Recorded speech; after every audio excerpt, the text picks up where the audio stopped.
Zahra meletakkan pulpennya di atas tumpukan dokumen yang baru saja selesai ia periksa.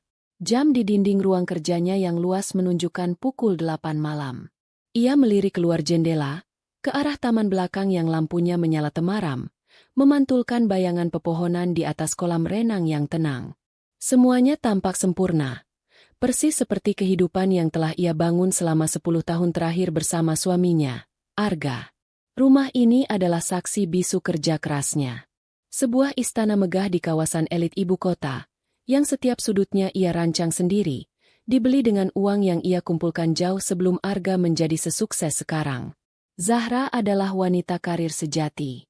Di usianya yang menginjak 35 tahun, ia adalah otak di balik kesuksesan perusahaan konsultan properti yang mereka rintis bersama. Sebenarnya, lebih tepat jika disebut perusahaan miliknya. Ide, modal awal, dan strategi bisnis semuanya berasal darinya.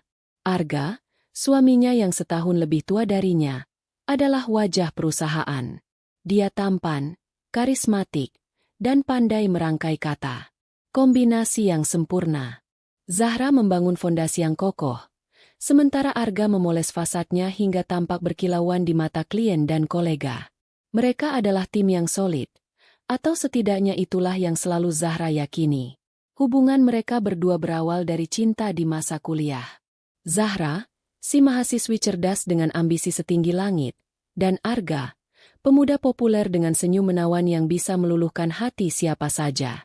Mereka menikah setelah lulus, memulai segalanya dari nol. Tinggal di sebuah kontrakan sempit, makan seadanya, namun penuh dengan tawa dan mimpi. Zahra yang mendorong Arga untuk maju, melihat potensi di dalam dirinya yang bahkan Arga sendiri tidak menyadarinya. Ia mengorbankan banyak hal, bekerja siang malam, menunda keinginan untuk memiliki anak demi fokus membangun pilar-pilar bisnis mereka. Dan usahanya tidak sia-sia. Kini, mereka berada di puncak. Semua yang dulu hanya angan-angan, sekarang menjadi kenyataan. Mobil mewah berjejer di garasi, liburan ke luar negeri menjadi agenda rutin, dan nama mereka disegani di kalangan pebisnis. Zahra pikir, inilah buah dari kesabaran dan kerja kerasnya. Ia memiliki segalanya, karir yang cemerlang dan suami yang ia cintai sepenuh hati. Namun, beberapa bulan terakhir, ada sesuatu yang terasa janggal. Sebuah nada sumbang dalam melodi sempurna kehidupan mereka. Arga semakin sering pulang larut. Alasannya selalu sama. Rapat mendadak, bertemu klien penting, atau menyelesaikan pekerjaan yang menumpuk. Awalnya Zahra memakluminya. Bisnis sedang berkembang pesat. Tentu saja suaminya harus bekerja lebih keras. Ia bahkan sering menyiapkan air hangat dan makan malam untuk Arga. Tak peduli selelah apapun dirinya setelah seharian bekerja. "Maaf ya, sayang, aku pulang malam lagi," kata Arga suatu malam, mencium kening Zahra sekilas sebelum melonggarkan dasinya. "Ada proyek besar di luar kota. Persiapannya harus matang." Zahra tersenyum, membantunya melepaskan jas. "Tidak apa-apa, Mas. Aku mengerti. Tapi jangan lupa jaga kesehatan." "Tentu saja." Untungnya ada Fania yang bantu. Dia benar-benar cekatan. Semua laporan dan materi presentasi beres di tangannya. Lanjut Arga, sambil berjalan menuju kamar mandi. Fania. Nama itu semakin sering terdengar dari mulut Arga. Fania adalah asisten pribadi Arga yang baru, direkrut sekitar 6 bulan yang lalu. Seorang gadis muda, lulusan baru, yang menurut Arga sangat berdedikasi dan cerdas. Zahra pernah bertemu dengannya beberapa kali di acara kantor. Anaknya memang tampak sopan, sedikit pemalu, dengan penampilan yang sederhana namun manis. Zahra tidak menaruh curiga apapun. Ia justru senang Arga memiliki asisten yang kompeten, yang bisa meringankan beban kerjanya. Tapi frekuensi penyebutan nama Fania mulai mengganggunya. Lembur selalu bersama Fania. Perjalanan dinas selalu ditemani Fania. Bahkan saat makan malam berdua pun, Arga sesekali memuji kinerja Fania. Presentasi tadi sukses besar. Ide Fania untuk memasukkan data demografi terbaru benar-benar brilian. Atau, aku tidak tahu harus bagaimana kalau tidak ada Fania. Jadwalku yang berantakan bisa teratur kembali, Sebuah alarm kecil berbunyi di benak Zahra, tapi ia segera mematikannya. Ia tidak mau menjadi istri pencemburu yang posesif. Ia percaya pada Arga. 10 tahun pernikahan bukan waktu yang singkat. Mereka telah melewati suka dan duka bersama. Tidak mungkin Arga mengkhianati kepercayaan yang telah ia berikan sepenuhnya. Mungkin ia hanya terlalu lelah dan pikirannya menjadi negatif. Malam ini, Arga kembali berjanji akan pulang lebih awal untuk makan malam bersamanya. Zahra sudah memasak makanan favorit suaminya, udang saus padang dan tumis kangkung. Ia menata meja makan dengan cantik, menyalakan lilin aromaterapi dengan wangi lavender yang menenangkan. Ia ingin menciptakan suasana yang hangat dan romantis, mengusir segala kecurigaan konyol yang sempat terlintas di benaknya. Pukul 9. Arga belum juga tiba. Zahra mencoba meneleponnya, tapi panggilannya dialihkan. Ia mengirim pesan singkat. "Mas, kamu di mana? Makan malamnya sudah siap." 1 centang. Pesan itu bahkan tidak terkirim. Hati Zahra mulai resah. Ia mencoba berpikir positif. Mungkin Arga sedang menyetir atau ponselnya kehabisan baterai. Ia memutuskan untuk menunggu di ruang keluarga sambil menonton televisi. Tapi matanya tidak fokus pada layar. Pikirannya melayang kemana-mana. Ia teringat bagaimana Arga berubah beberapa waktu belakangan. Dulu, Arga tidak pernah bisa lepas dari ponselnya jika berada di dekat Zahra. Sekarang, ponsel itu selalu dalam mode senyap dan layarnya menghadap ke bawah. Dulu, Arga selalu menceritakan semua hal tentang harinya. Sekarang, ceritanya terasa seperti ringkasan yang sudah disunting. Lamunannya buyar ketika mendengar suara mobil memasuki halaman rumah. Jantungnya berdebar sedikit lebih cepat. Ia bergegas ke pintu depan, menyiapkan senyum terbaiknya. Pintu terbuka, dan di sanalah Arga berdiri. Tapi senyum Zahra membeku di bibirnya. Arga tidak sendirian. Di belakangnya, berdiri seorang wanita muda yang tampak pucat dan ketakutan. Fania. Asisten pribadi suaminya itu berdiri di sana, di ambang pintu rumahnya, dengan mata yang sembab dan perut yang sedikit membuncit, yang entah kenapa baru Zahra sadari sekarang di balik blus longgar yang dikenakannya.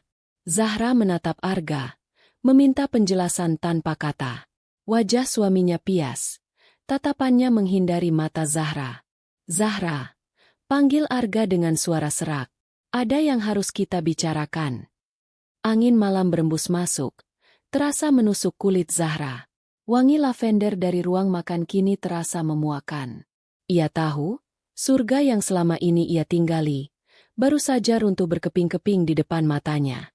Malam yang seharusnya menjadi malam yang hangat, berubah menjadi awal dari sebuah badai yang akan menghancurkan segalanya. Zahra mempersilakan mereka masuk bukan karena kebaikan hati, melainkan karena ia tidak ingin para tetangga menyaksikan drama yang akan segera terjadi di teras rumahnya. Ia menutup pintu dengan pelan. Suara kliknya terdengar begitu keras di tengah keheningan yang mencekam. Ia berjalan mendahului mereka ke ruang tamu.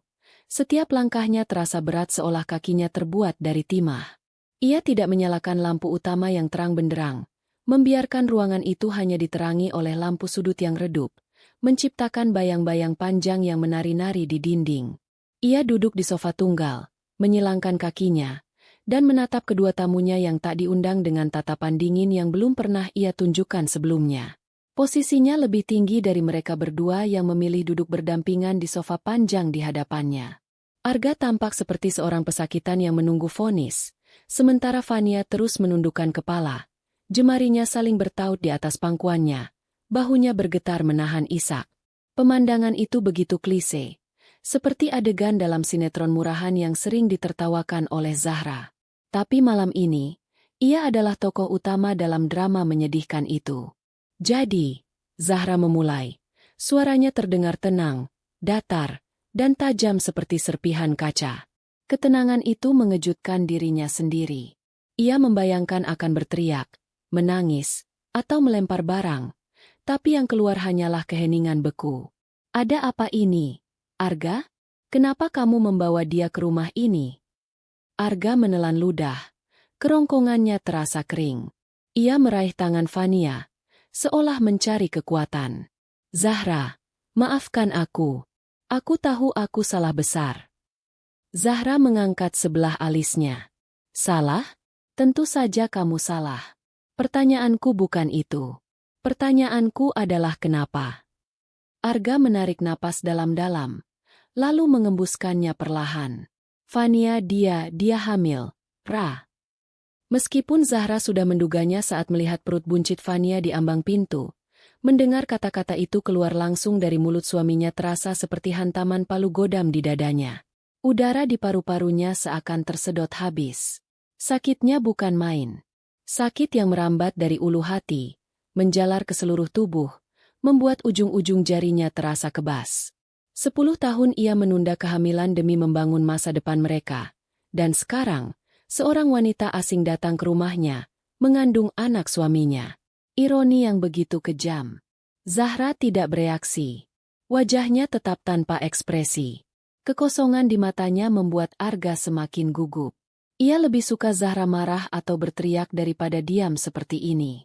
Anakku, lanjut Arga. Suaranya bergetar. Dia mengandung anakku. Lalu? Tanya Zahra, singkat dan menusuk. Pertanyaan itu membuat Arga dan Fania saling berpandangan.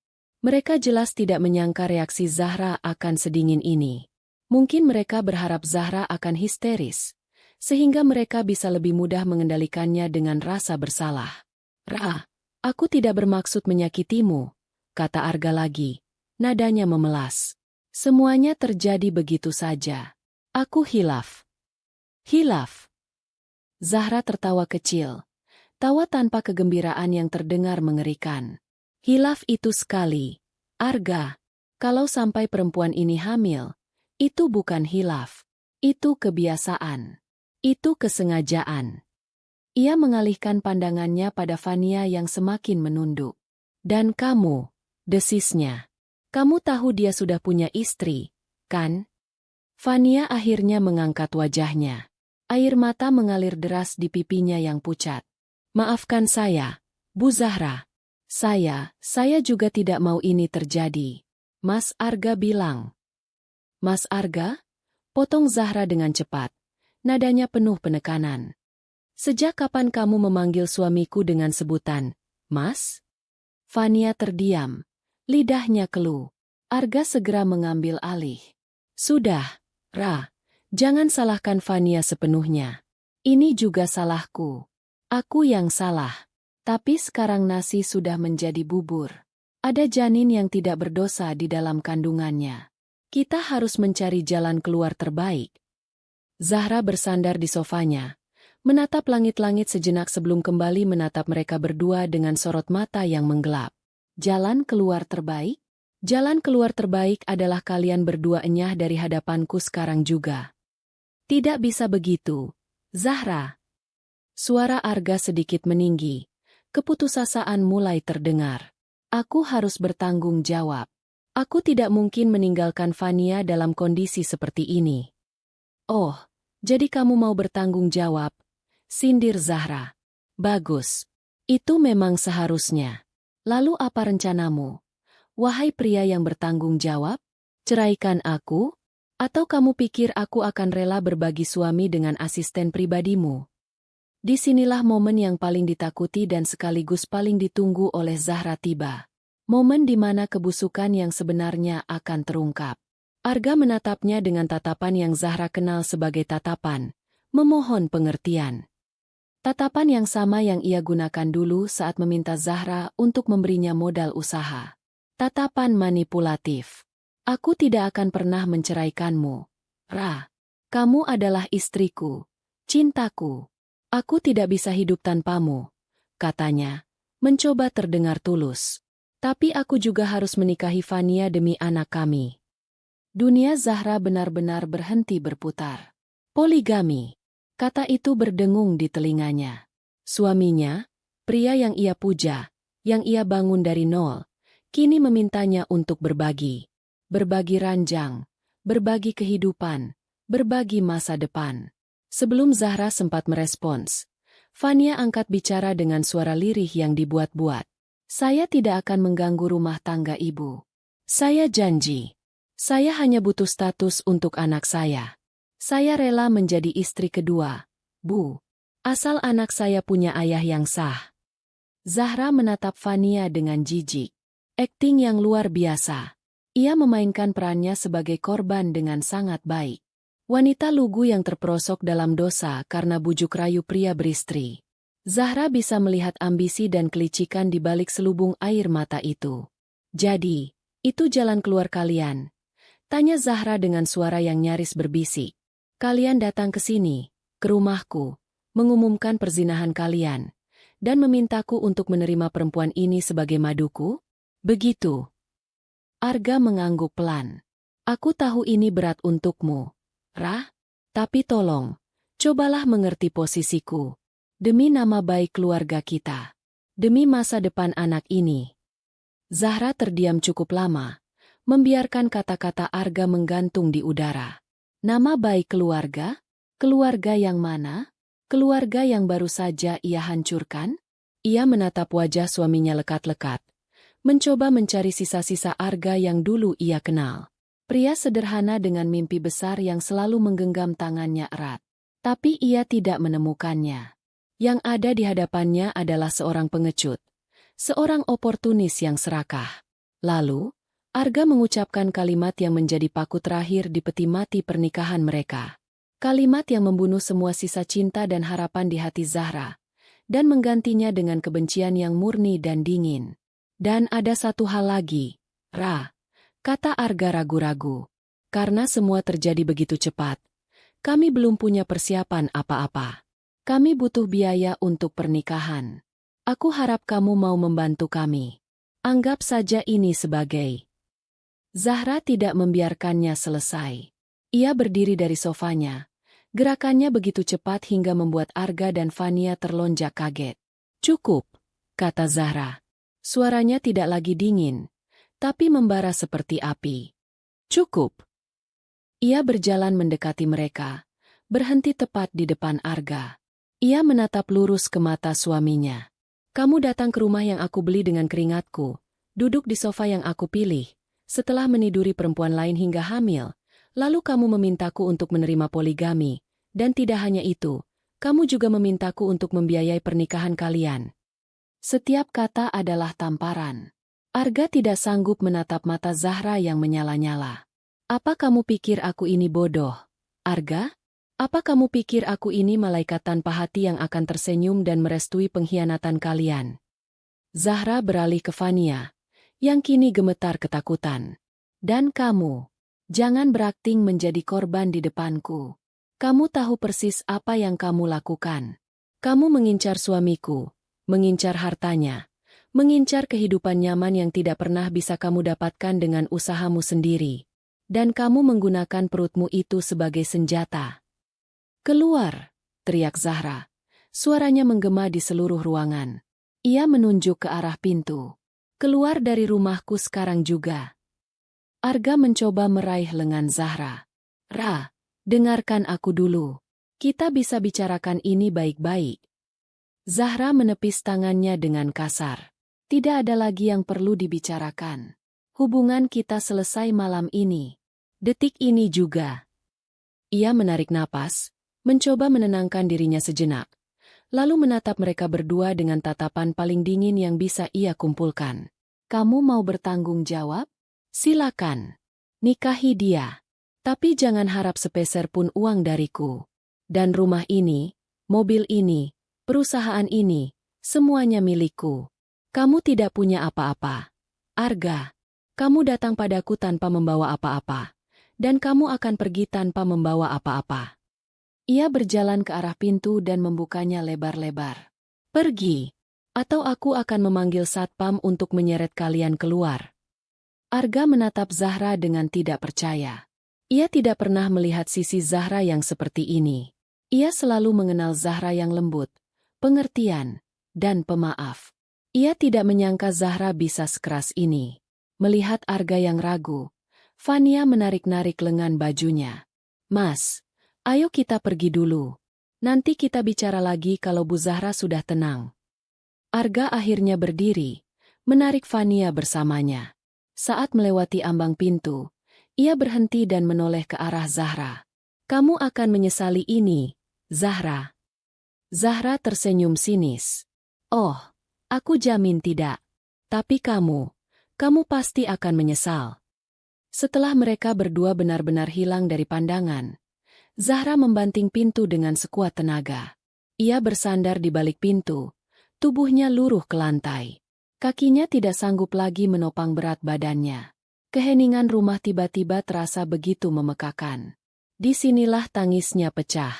Bukan tangis kesedihan seorang wanita yang patah hati, tapi tangis kemarahan seorang pejuang yang baru saja diserang di bentengnya sendiri. Air matanya mengalir deras, membasahi pipinya, tapi di dalam hatinya, sebuah api telah tersulut. Api pembalasan. Setelah beberapa menit, ia berhenti menangis. Ia menghapus air matanya dengan kasar. Ia bangkit berdiri, berjalan dengan langkah mantap menuju ruang kerjanya. Ia mengambil ponselnya dari atas meja. Tangannya tidak lagi gemetar.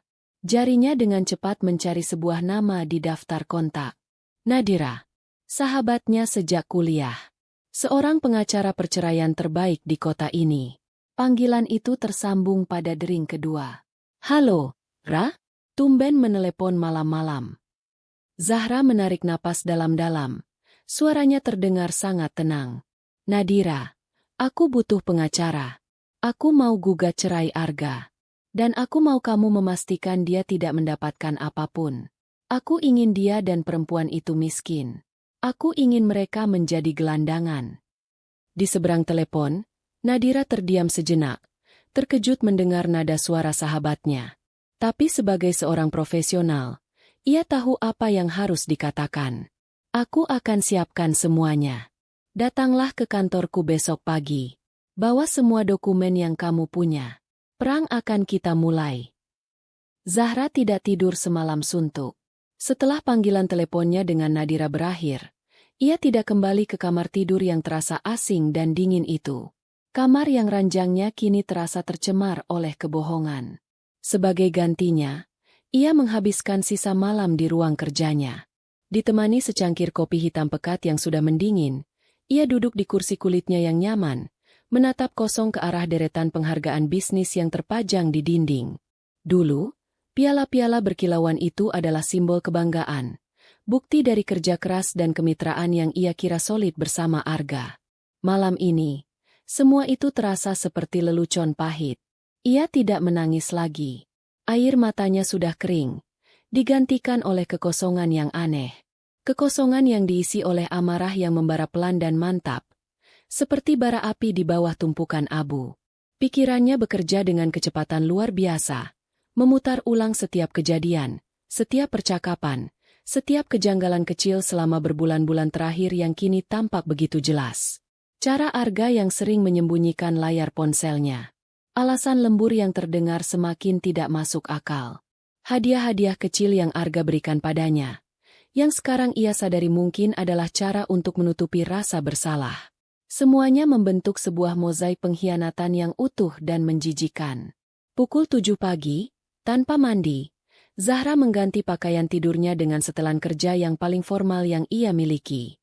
Sebuah blazer hitam yang tegas, kemeja putih bersih, dan celana bahan yang pas di badan.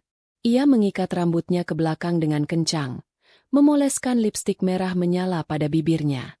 Saat bercermin, ia melihat pantulan seorang wanita yang berbeda. Matanya yang biasanya hangat kini tampak tajam dan dingin, ada garis kelelahan di bawahnya, tetapi juga ada sorot tekad yang tak tergoyahkan. Ia bukan lagi Zahra, sang istri yang penuh cinta. Ia adalah seorang pejuang yang akan maju ke medan perang. Perjalanan menuju kantor Nadira di pusat distrik bisnis terasa surreal. Jakarta di pagi hari seperti biasa, riuh dan padat. Namun bagi Zahra, semua pemandangan itu terasa seperti film bisu yang diputar di balik kaca mobil. Pikirannya sudah berada di tempat lain, di ruang rapat di mana ia akan menyusun strategi untuk menghancurkan pria yang pernah menjadi pusat dunianya. Ia tidak merasakan kesedihan saat memikirkan itu. Yang ada hanyalah sebuah kepuasan dingin. Arga telah memilih jalannya sendiri. Dan sekarang, Zahra akan memastikan jalan itu menuju ke jurang kehancuran. Kantor firma hukum Nadira O Partners menempati satu lantai di sebuah gedung pencakar langit yang modern. Interiornya didominasi warna abu-abu, putih, dan hitam, memberikan kesan profesional, efisien, dan tanpa basa-basi. Sangat mencerminkan kepribadian pemiliknya. Nadira sudah menunggunya di ruang rapat, ditemani secangkir teh hijau hangat dan setumpuk map kosong yang siap diisi. Nadira, sahabatnya sejak hari pertama ospek kuliah, adalah kebalikan dari Zahra dalam banyak hal. Jika Zahra membangun impian, Nadira memastikan impian itu dilindungi oleh hukum. Ia wanita yang logis, pragmatis, dan bicaranya selalu langsung ke inti permasalahan. Ia memeluk Zahra singkat saat sahabatnya itu masuk. Pelukan yang tidak penuh simpati, melainkan penuh dukungan. Duduk, Ra. Ceritakan semuanya dari awal. Tanpa ada yang terlewat, sekecil apapun. Katanya sambil mempersilakan Zahra duduk. Zahra menarik napas dalam-dalam. Dengan suara yang tenang dan terkendali, ia menceritakan semua kejadian tadi malam. Mulai dari kepulangan Arga bersama Fania, pengakuan tentang kehamilan itu, hingga permintaan gila tentang poligami dan biaya pernikahan. Ia menceritakannya bukan sebagai seorang istri yang patah hati, melainkan seperti seorang klien yang sedang melaporkan kronologi kasus kepada pengacaranya. Ia tidak menangis, tidak ada nada bergetar dalam suaranya. Ia hanya menyajikan fakta. Nadira mendengarkan dengan saksama, sesekali membuat catatan di buku legalnya. Wajahnya mengeras saat Zahra sampai pada bagian permintaan biaya pernikahan. Brengsek, desis Nadira pelan. Satu-satunya kata non-hukum yang keluar dari mulutnya pagi itu. Orang itu benar-benar tidak punya urat malu. Setelah Zahra selesai, Nadira menutup catatannya dan menatap sahabatnya lekat-lekat. Oke, Ra. Aku sudah paham situasinya. Sekarang, aku mau kamu jawab dengan jujur. Apa tujuan akhirmu? Apa kamu hanya mau bercerai secepatnya dan melupakan semua ini?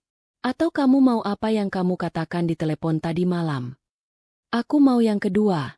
Jawab Zahra tanpa ragu. Aku mau dia merasakan apa yang aku rasakan. Dikhianati, direndahkan, dan ditinggalkan tanpa apa-apa. Aku membangun semua ini, Nat. Setiap batu bata di rumah itu, setiap lembar saham di perusahaan itu, semuanya berasal dari keringatku, dari malam-malamku yang tanpa tidur. Dia tidak berhak mendapatkan apapun. Nadira mengangguk. Sorot matanya menunjukkan keseriusan. Bagus. Kalau begitu, lupakan tentang perceraian yang cepat dan damai.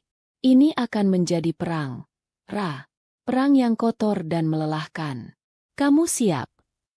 Aku siap, jawab Zahra. Suaranya mantap. Baiklah, kata Nadira sambil membuka sebuah map. Kita mulai dari dasar hukum.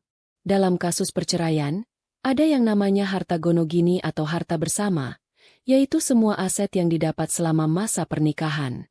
Secara teori, pengadilan akan membaginya 50-50. Hati Zahra sedikit mencelos mendengarnya, tapi Nadira mengangkat tangannya. Itu teorinya. Tapi ada banyak pengecualian. Pertama, harta bawaan. Aset yang kamu miliki sebelum menikah adalah 100% milikmu. Modal awal perusahaan itu dari mana? Uangmu pribadi sebelum menikah. Iya, sahut Zahra. Dari tabunganku dan sebagian kecil warisan dari kakekku. Arga waktu itu tidak punya apa-apa. Bagus. Itu poin pertama kita. Kita bisa buktikan bahwa perusahaan itu pada dasarnya adalah pengembangan dari harta bawaanmu. Akan sulit bagi dia untuk mengklaim setengahnya. Jelas Nadira sambil menulis. Kedua, dan ini yang paling penting, adalah faktor kesalahan. Perselingkuhan yang menghasilkan anak di luar nikah adalah kesalahan berat. Itu bisa sangat memengaruhi keputusan hakim dalam pembagian aset. Tapi kita butuh lebih dari itu. Jika kita hanya mengandalkan bukti perselingkuhan, mungkin hakim hanya akan memberimu porsi lebih besar, katakanlah 70%. Tapi tujuanmu adalah 100%, kan? Zahra mengangguk. Maka, kita butuh senjata pamungkas, lanjut Nadira.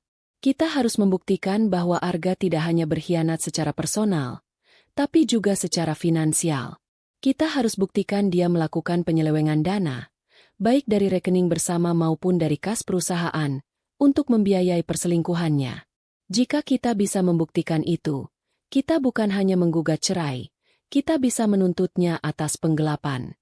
Di titik itu, dia tidak akan punya posisi tawar sama sekali. Dia akan berlutut memohon agar tidak dipenjara, dan dia akan rela menandatangani surat apapun yang kita sodorkan, termasuk surat pelepasan hak atas semua aset. Sebuah rencana yang kejam, tapi sangat adil di mata Zahra. Rencana itu memberikan tujuan yang jelas pada amarahnya. Apa yang harus aku lakukan? Tanya Zahra. Mulai hari ini, kamu harus mengumpulkan semua bukti. Semua. Laporan rekening koran dari rekening pribadimu, rekening bersama, dan rekening perusahaan selama setidaknya 1 tahun terakhir. Tagihan kartu kredit, milikmu dan milik Arga. Laporan pengeluaran dinas Arga. Catat semua transaksi yang mencurigakan. Pembelian di toko perhiasan, tagihan hotel, restoran mewah, transfer ke rekening yang tidak kamu kenal. Jangan konfrontasi dia. Cukup kumpulkan data dalam diam. Instruksi Nadira dengan detail. Ini akan memakan waktu, kata Zahra. Tentu saja, balas Nadira. Makanya, kamu tidak bisa bekerja sendiri. Kamu butuh bantuan profesional untuk mengawasi pergerakan mereka di luar sana. Kamu butuh bukti fisik, foto, video, catatan perjalanan mereka. Kamu butuh seseorang yang bisa membuntuti mereka tanpa ketahuan. Aku punya orang yang tepat untuk pekerjaan ini. Namanya Rizwan.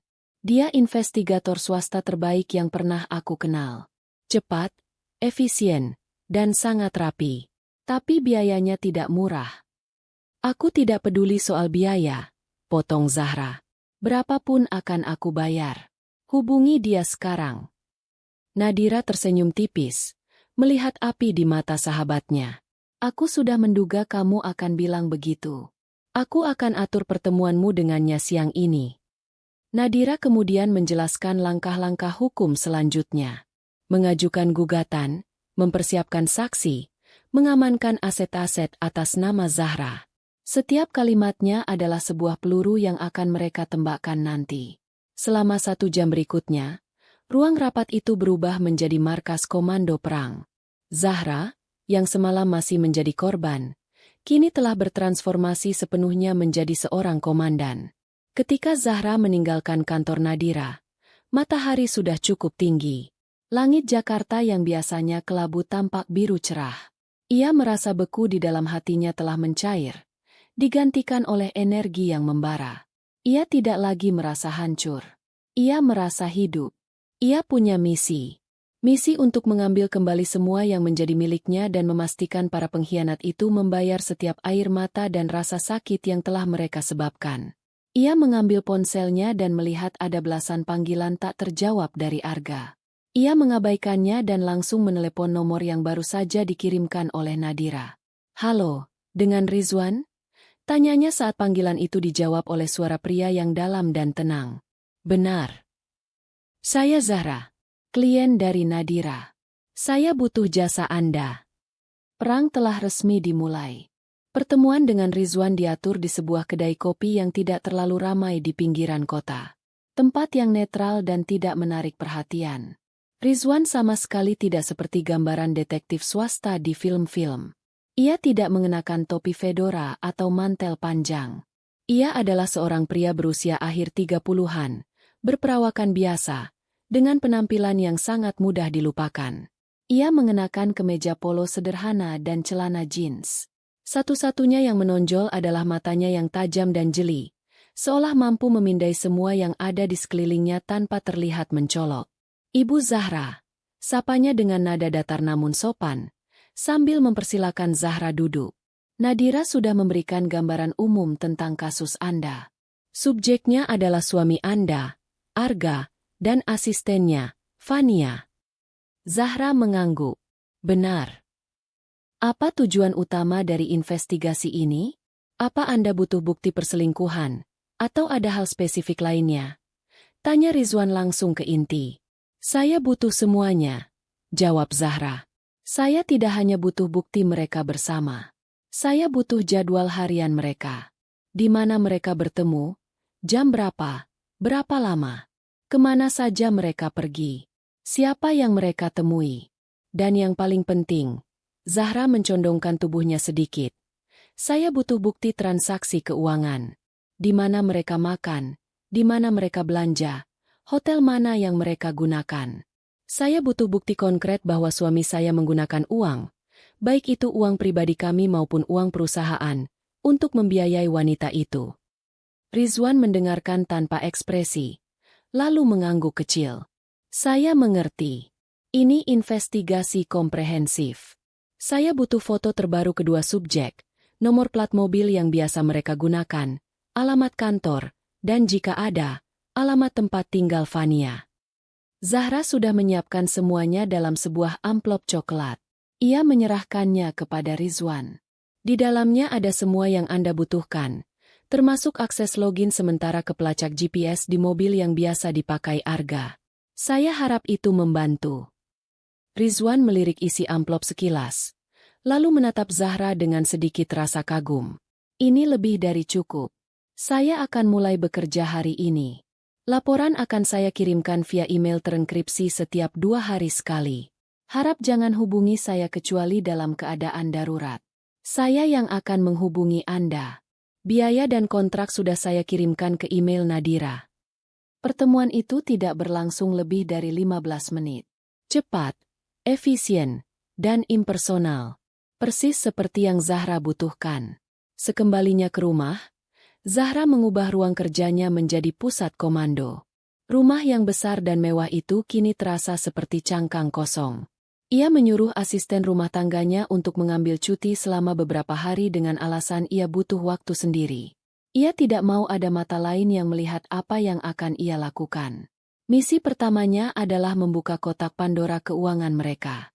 Ia memulai dari yang paling mudah, rekening bersama. Ia masuk ke layanan internet banking. Jantungnya sedikit berdebar. Selama ini ia mempercayakan pengelolaan pengeluaran rumah tangga pada Arga.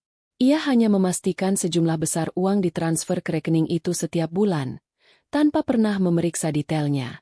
Sebuah kesalahan fatal, pikirnya sekarang. Ia mulai mengunduh laporan transaksi selama 2 tahun terakhir. Ratusan halaman data. Dengan secangkir kopi panas di sisinya, ia mulai memilah. Awalnya semua tampak normal. Tagihan listrik, air, internet, belanja bulanan, cicilan mobil. Lalu, matanya menangkap sesuatu. Sebuah transfer rutin setiap bulan ke rekening atas nama yang tidak ia kenal. Jumlahnya tidak terlalu besar, hanya 5 juta rupiah. Cukup kecil untuk tidak menarik perhatian. Tapi itu terjadi setiap bulan selama hampir setahun. Zahra mencatat nama dan nomor rekening itu. Kemudian ia beralih ke tagihan kartu kredit tambahan yang ia berikan pada Arga. Disinilah kotak itu mulai terbuka lebih lebar. Matanya menyapu deretan transaksi. Restoran-restoran romantis yang belum pernah Arga ajak ia kunjungi. Tagihan dari butik pakaian wanita. Pembelian tiket bioskop untuk 2 orang pada hari kerja, saat Arga seharusnya sedang rapat. Lalu, yang paling menyakitkan, sebuah transaksi di sebuah toko perhiasan ternama 3 bulan yang lalu. Zahra ingat betul tanggal itu. Sehari sebelum ulang tahunnya. Arga memberinya hadiah sebuah syal sutra yang indah, mengatakan bahwa bisnis sedang sedikit seret sehingga ia hanya bisa memberi hadiah sederhana. Zahra menerimanya dengan senang hati, tidak mempermasalahkan nilainya. Tapi sekarang ia melihat, di hari yang sama, Arga menghabiskan hampir 30 juta rupiah di toko perhiasan. Sebuah kalung berlian, yang jelas bukan untuknya. Tangannya gemetar menahan amarah. Setiap baris transaksi adalah sebilah pisau yang mengiris hatinya. Pengkhianatan ini ternyata jauh lebih dalam dan lebih terencana dari yang ia kira. Arga tidak hanya menidurinya, ia juga merampoknya secara perlahan, menggunakan uang hasil jerih payahnya untuk memanjakan selingkuhannya. Ponselnya berdering, menampilkan nama Arga. Zahra menatap layar itu dengan tatapan benci. Ia teringat pesan Nadira, jangan konfrontasi. Ia menolak panggilan itu dan memblokir nomor Arga. Beberapa saat kemudian, sebuah pesan masuk dari nomor yang tidak dikenal. Bu Zahra, ini Fania. Tolong jangan begini. Kasihan Mas Arga. Dia sangat mencintai ibu. Tolong jangan hancurkan keluarga kita. Zahra tertawa getir. Keluarga kita? Wanita itu benar-benar tidak tahu malu. Tanpa membalas, ia memblokir nomor itu juga. Ia tidak akan membiarkan drama murahan mereka mengganggu fokusnya. Pekerjaannya berlanjut hingga larut malam. Ia beralih ke sistem keuangan perusahaan. Sebagai pendiri dan pemilik saham mayoritas, ia memiliki akses penuh. Ia membuka laporan pengeluaran dan klaim reimbursemen yang diajukan oleh Arga. Disinilah ia menemukan harta karun yang sesungguhnya.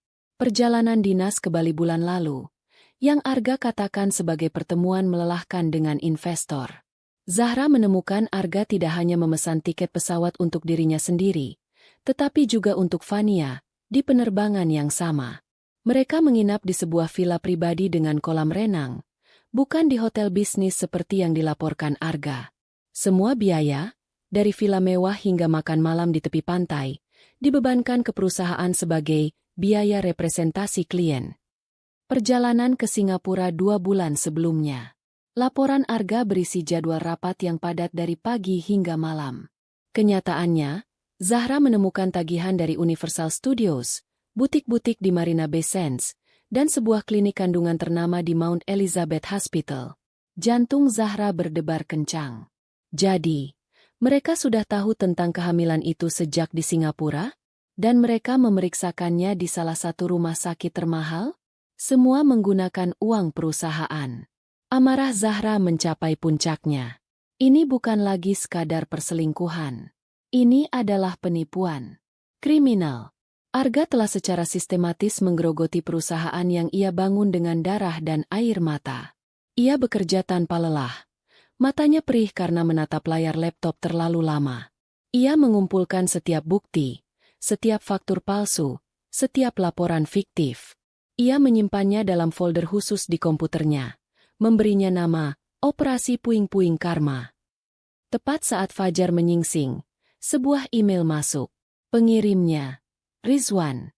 Subjeknya, laporan awal. Zahra membukanya dengan tangan yang sedikit gemetar. Email itu singkat, hanya berisi beberapa baris teks dan sebuah lampiran berformat PDF yang dilindungi kata sandi. Subjek terpantau meninggalkan sebuah apartemen di area Kuningan pagi ini. Apartemen terdaftar atas nama Fania. Berdasarkan informasi awal, cicilan apartemen tersebut dibayar melalui autodebit dari rekening atas nama Arga. Terlampir beberapa foto dari pengawasan selama 12 jam terakhir. Kata sandi. Hancurkan. Zahra mengetik kata sandi itu. Sebuah galeri foto terbuka. Di sana, di layar komputernya, terpampang jelas foto-foto Arga dan Fania. Mereka keluar dari lobi apartemen sambil bergandengan tangan. Arga membukakan pintu mobil untuk Fania. Mereka tertawa bersama di dalam mobil. Puncaknya adalah sebuah foto yang diambil dengan lensa jarak jauh, menunjukkan mereka berciuman mesra di lampu merah. Mereka tampak begitu bahagia, begitu bebas, begitu tanpa beban. Seperti pasangan muda yang sedang dimabuk cinta, membangun dunia mereka sendiri di atas reruntuhan hati Zahra. Melihat foto-foto itu, Zahra tidak lagi merasakan sakit. Yang ia rasakan hanyalah ketenangan yang mematikan. Kotak Pandora itu telah terbuka sepenuhnya. Dan kini, ia tahu persis apa yang harus ia lakukan dengan semua monster yang keluar dari dalamnya. Ia akan mengirim mereka semua kembali untuk menghantui Arga dan Fania. 2 minggu berlalu sejak Zahra memulai perangnya. Hari-harinya kini memiliki ritme yang baru. Pagi hingga sore, ia bekerja seperti biasa di kantor, memimpin rapat dan bertemu klien dengan profesionalisme yang sans serif, seolah tidak ada badai yang sedang mengamuk dalam kehidupan pribadinya. Ia harus memastikan benteng utamanya, perusahaan, tetap berdiri kokoh. Namun, begitu malam tiba, ruang kerjanya di rumah berubah menjadi pusat pemantauan. Di sanalah ia akan membuka email terenkripsi dari Rizwan, yang datang tepat waktu setiap 2 hari sekali, bagaikan buletin dari neraka. Setiap laporan yang datang lebih menyakitkan dari sebelumnya. Rizwan bekerja dengan efisiensi yang mengerikan. Laporan pertamanya yang berisi foto-foto mesra itu ternyata hanyalah puncak dari gunung es. Laporan kedua merinci jejak finansial yang lebih dalam. Transfer bulanan sebesar 5 juta yang ditemukan Zahra.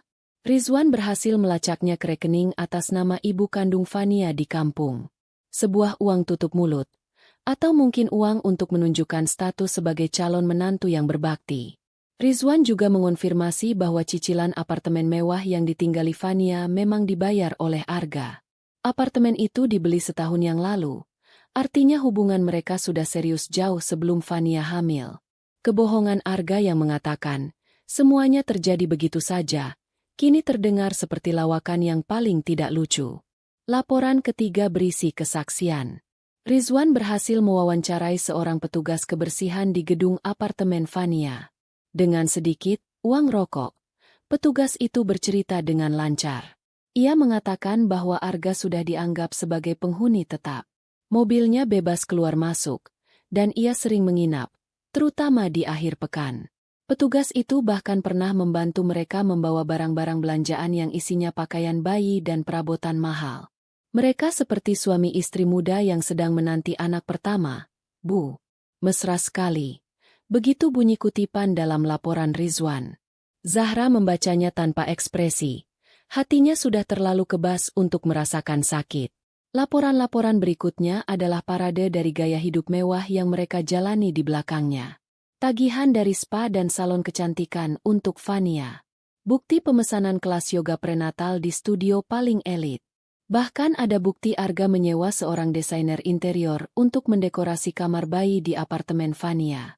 Semua dibayar dengan kartu kredit perusahaan yang terhubung dengan rekening hasil kerja keras Zahra. Setiap lembar bukti ia cetak dan masukkan ke dalam sebuah binder tebal yang ia beri label, pengkhianatan. Binder itu semakin hari semakin tebal. Sementara Zahra sibuk mengumpulkan amunisi, di dunianya yang lain, Arga mulai merasakan dampaknya. Akses keuangannya yang selama ini mengalir deras tiba-tiba berhenti total. Keran telah ditutup rapat oleh Zahra. Fase pertama kehancuran Arga dimulai dengan kebingungan. Suatu siang, saat ia dan Fania sedang makan di sebuah restoran mahal, kartu kredit platinumnya ditolak. Arga mencoba kartu lain, hasilnya sama. Dengan wajah merah padam karena malu, ia terpaksa membayar dengan sisa uang tunai di dompetnya. Malam itu, ia menelepon Zahra. "Halo, Ra? Sayang. Kamu di mana? Teleponku dari kemarin kok nggak diangkat." Sapanya dengan nada yang dibuat seramah mungkin.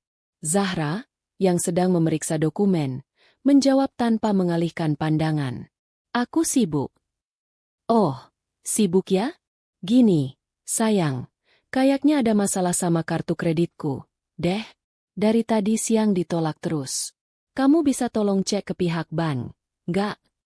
"Tidak ada masalah dengan bank," jawab Zahra, suaranya dingin. "Aku yang memblokirnya."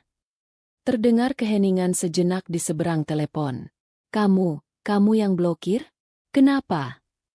"Karena itu kartu milik perusahaan. Dan kamu bukan lagi bagian dari perusahaan ini dalam kapasitas yang bisa menggunakannya untuk kepentingan pribadimu. Semua fasilitasmu sudah aku cabut," jelas Zahra, seolah sedang menjelaskan kebijakan baru pada seorang karyawan rendahan. "Apa maksudmu, Ra? Kita kan suami istri.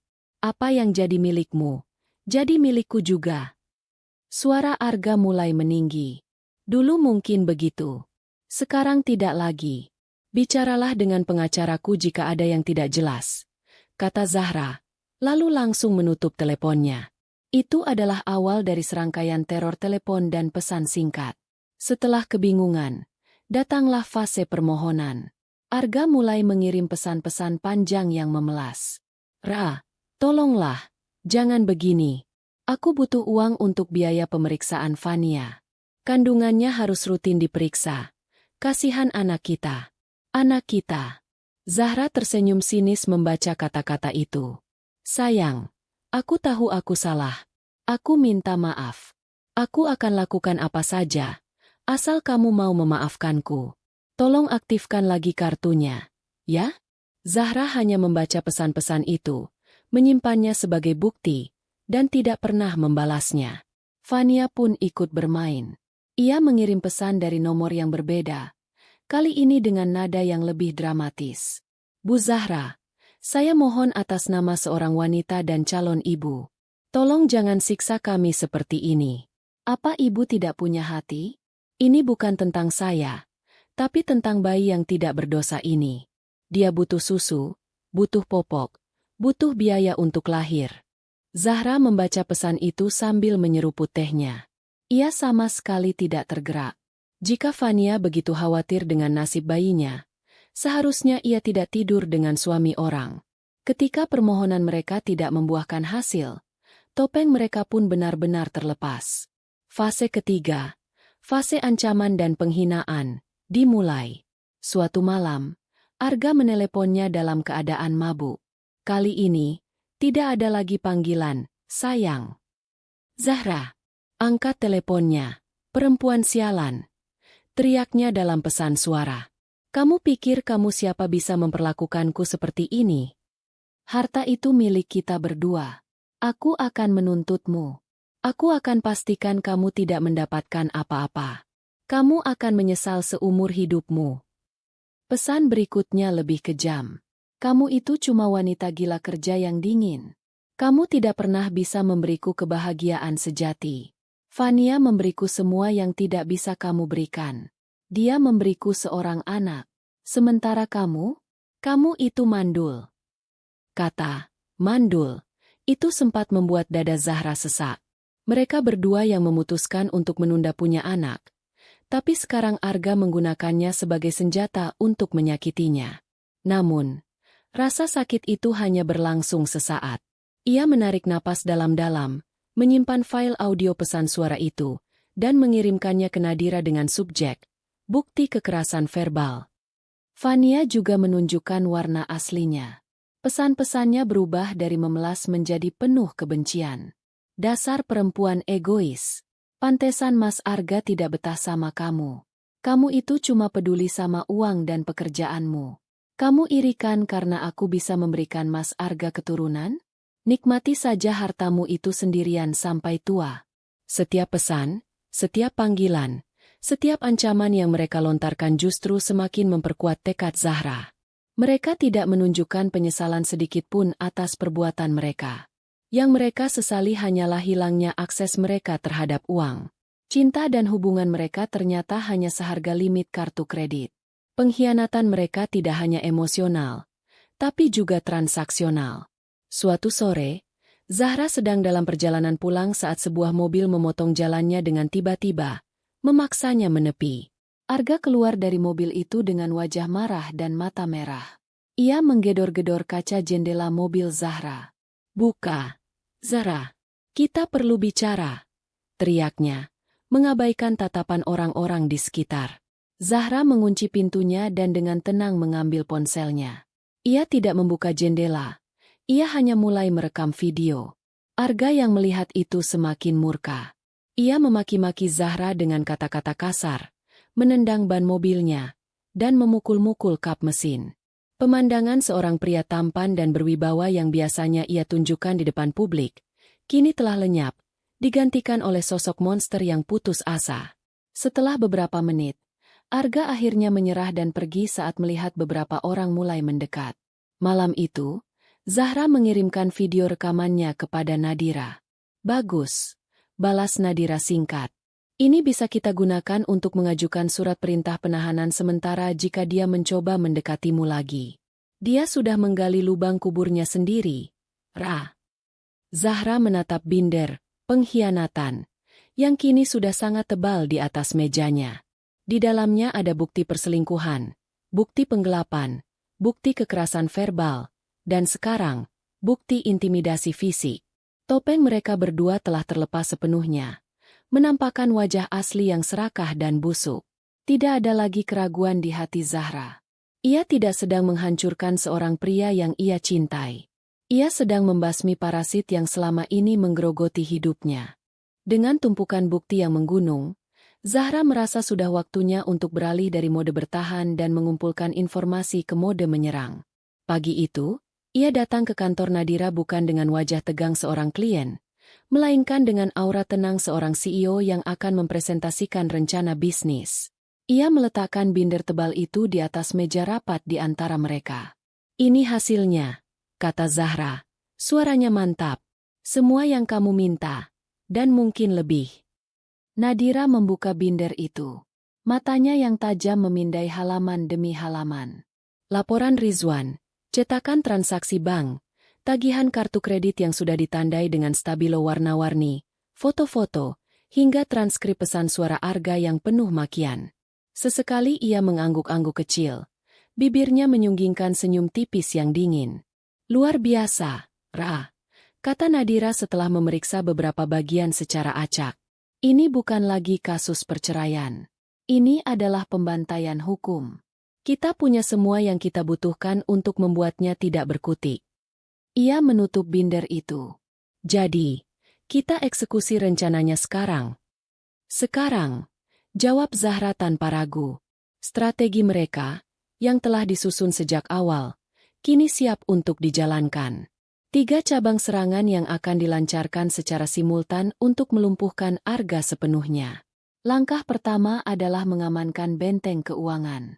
Siang itu juga, Zahra, ditemani oleh seorang staf junior dari kantor Nadira sebagai saksi hukum, mendatangi bank tempat rekening bersama mereka dibuka. Ia duduk di hadapan manajer bank, seorang wanita paruh baya yang sudah mengenalnya sejak lama. "Saya ingin menutup rekening bersama ini, Bu," kata Zahra dengan tenang, sambil menyerahkan dokumen-dokumen yang telah disiapkan Nadira, termasuk surat permohonan pembekuan aset yang akan segera didaftarkan ke pengadilan. "Dan saya ingin memindahkan seluruh saldonya ke rekening baru atas nama saya pribadi." Manajer bank itu tampak sedikit terkejut, namun ia tetap profesional. "Baik, Bu Zahra, bisa saya proses?" Saat proses administrasi berjalan, Zahra melihat nominal saldo yang tertera di layar komputer sang manajer. Jumlahnya masih sangat signifikan. Uang yang ia kumpulkan dengan susah payah, yang sebagiannya telah digunakan Arga untuk bersenang-senang dengan selingkuhannya. Dengan satu tanda tangan di atas materai, seluruh dana itu berpindah tangan. Rekening bersama atas nama Zahra dan Arga kini bersaldo 0. Kekuatan finansial bersama mereka telah resmi diamputasi. Langkah kedua adalah merebut kembali kendali penuh atas kerajaan bisnisnya. Keesokan harinya, Zahra menggelar rapat darurat Dewan Direksi. Tentu saja, Dewan Direksi di perusahaan itu mayoritas diisi oleh orang-orang kepercayaan Zahra dan ia sendiri sebagai pemegang saham pengendali. Arga hanya memiliki sejumlah kecil saham hibah darinya dan menduduki posisi direktur utama karena citra publiknya. Di hadapan para direktur, Zahra tidak menceritakan masalah rumah tangganya. Ia menyajikannya sebagai kasus profesional murni. Ia mempresentasikan bukti-bukti penyelewengan dana dan penyalahgunaan fasilitas perusahaan yang dilakukan oleh Arga. Laporan perjalanan dinas fiktif, klaim palsu, penggunaan kartu kredit korporat untuk kepentingan pribadi. Wajah para direktur tampak tegang dan terkejut. "Berdasarkan temuan ini," kata Zahra di akhir presentasinya, suaranya menggema di ruang rapat yang hening, "sebagai pemegang saham mayoritas, saya memutuskan untuk memberhentikan Arga dari jabatannya sebagai direktur utama secara tidak hormat, efektif per hari ini, karena telah melakukan tindakan yang merugikan perusahaan." Tidak ada yang membantah. Keputusan itu disahkan dengan suara bulat. 1 jam kemudian, sebuah surat elektronik resmi dari Departemen Sumber Daya Manusia dikirimkan ke email pribadi Arga, memberitahukan tentang pemecatannya. Semua aksesnya ke sistem perusahaan diputus. Kartu identitasnya sebagai direktur diblokir. Namanya dicopot dari struktur organisasi. Dalam sekejap, Arga yang tadinya adalah seorang direktur utama yang disegani, kini hanyalah seorang pengangguran. Langkah ketiga, dan yang paling mematikan, adalah serangan hukum. Sore harinya, Nadira secara resmi mendaftarkan gugatan cerai Zahra ke Pengadilan Agama. Namun, itu bukan satu-satunya dokumen yang ia daftarkan hari itu. Di waktu yang hampir bersamaan, timnya juga mengajukan laporan ke kepolisian atas tindak pidana penipuan dan penggelapan dalam jabatan yang dilakukan oleh Arga, dengan semua bukti dari binder, pengkhianatan, sebagai lampirannya. Ini adalah bom waktu. Gugatan cerai akan memiskinkannya. Laporan pidana akan memenjarakannya. Malam itu, Zahra duduk sendirian di ruang keluarganya yang luas. Rumah itu terasa lebih lengang dari biasanya, namun juga terasa lebih ringan. Ia telah berhasil membangun benteng pertahanan di sekeliling hidupnya. Semua celah yang bisa dimanfaatkan Arga telah ia tutup rapat. Tentu saja, badai datang setelahnya. Ponselnya bergetar tanpa henti. Rentetan panggilan dan pesan dari Arga membanjiri layarnya. Kali ini bukan lagi permohonan atau ancaman, melainkan kepanikan murni. Zahra, apa-apaan ini? Kenapa rekeningku dibekukan? Aku dipecat. Kamu tidak bisa melakukan ini padaku. Perusahaan itu milik kita. Aku dapat surat panggilan dari polisi. Kamu gila, Ra. Kamu mau memenjarakan ayah dari anak. Zahra membaca pesan terakhir itu dan tidak bisa menahan tawa kecil. Arga bahkan tidak bisa menyelesaikan kalimatnya. Mungkin ia sadar betapa konyolnya mencoba menggunakan bayi itu sebagai tameng dari ancaman penjara. Ia mematikan ponselnya, tidak ingin diganggu oleh kepanikan pria itu. Ia berjalan ke arah jendela besar yang menghadap ke taman. Lampu-lampu taman menyala, menerangi tetesan sisa hujan di dedaunan. Semuanya tampak damai. Untuk pertama kalinya dalam beberapa minggu terakhir, ia merasa tenang. Bukan ketenangan karena kebas, melainkan ketenangan karena memegang kendali penuh. Bentengnya telah berdiri kokoh. Semua pasukannya telah berada di posisi. Kini, ia hanya perlu menunggu musuh yang sudah lumpuh itu untuk menyerah atau nekat maju untuk dihancurkan sepenuhnya. Dan apapun pilihan Arga, Zahra sudah siap. Hari persidangan pertama tiba di bawah langit Jakarta yang mendung. Seolah alam pun ikut merasakan ketegangan yang menggantung di udara. Zahra memilih pakaiannya dengan saksama pagi itu.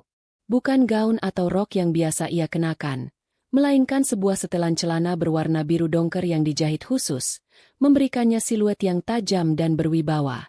Di baliknya, ia mengenakan kemeja sutra berwarna putih gading. Riasannya minimalis namun tegas, menonjolkan sorot matanya yang dingin dan bibirnya yang dipoles warna netral. Rambutnya ia sanggul rapi ke belakang. Penampilannya hari itu bukanlah penampilan seorang korban yang meratapi nasib, melainkan penampilan seorang panglima perang yang siap memimpin pasukannya. Nadira sudah menunggunya di lobi gedung pengadilan agama. Sahabatnya itu tampak sama siapnya, mengenakan jubah advokatnya di atas setelan hitam yang elegan. Ia menepuk bahu Zahra pelan. Ingat, Ra, apapun yang terjadi di dalam, tetap tenang. Jangan terpancing emosi. Biar aku yang bicara. Tugasmu hanya satu. Tunjukkan pada mereka bahwa kamu tidak goyah. Zahra mengangguk. Aku mengerti. Mereka berjalan memasuki gedung pengadilan yang ramai. Udara di dalamnya terasa pengap, penuh dengan aroma gugup dan keputusasaan dari pasangan-pasangan lain yang nasib pernikahannya akan ditentukan hari itu. Zahra dan Nadira mengambil tempat duduk di ruang tunggu. Tak lama kemudian, dari ujung koridor, muncul Arga dan Fania. Pemandangan mereka cukup menyedihkan, namun Zahra tidak merasakan sedikit pun iba. Arga mengenakan kemeja batik yang terlihat sedikit lusuh, wajahnya kuyu dan ada lingkaran hitam di bawah matanya. Aura karismatik yang dulu selalu ia banggakan telah lenyap, digantikan oleh keresahan yang kentara. Di sampingnya, Fania berjalan dengan perut yang semakin membesar. Ia mengenakan gamis longgar berwarna pucat, mencoba menampilkan citra wanita hamil yang teraniaya. Mereka didampingi oleh seorang pengacara parubaya yang tampak kurang bersemangat. Saat mata Arga bertemu dengan mata Zahra, ada kilat keterkejutan di sana. Mungkin ia mengharapkan melihat istrinya yang hancur dan menangis. Tapi yang ia lihat adalah seorang wanita asing yang dingin dan penuh kuasa. Arga segera membuang muka, tidak sanggup menahan tatapan Zahra. Ketika nama mereka dipanggil, mereka semua masuk ke ruang sidang. Sebuah ruangan sederhana dengan dinding bercat putih pudar dan perabotan kayu tua. Di depan, duduk majelis hakim yang terdiri dari 3 orang. Yang di tengah adalah seorang hakim ketua wanita parubaya dengan wajah yang tegas dan tanpa basa-basi.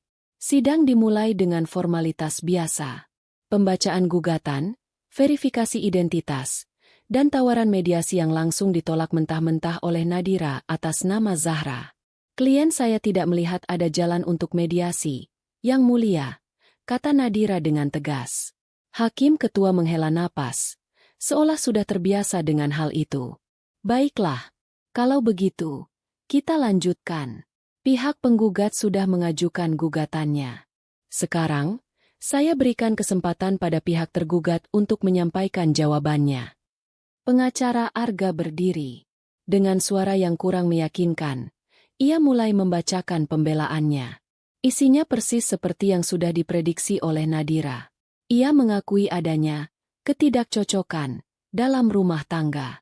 Ia menyatakan bahwa kliennya, Arga, adalah pria yang bertanggung jawab yang ingin menikahi Fania demi status anak yang dikandungnya. Lalu, ia masuk ke bagian utama, tuntutan harta gono gini.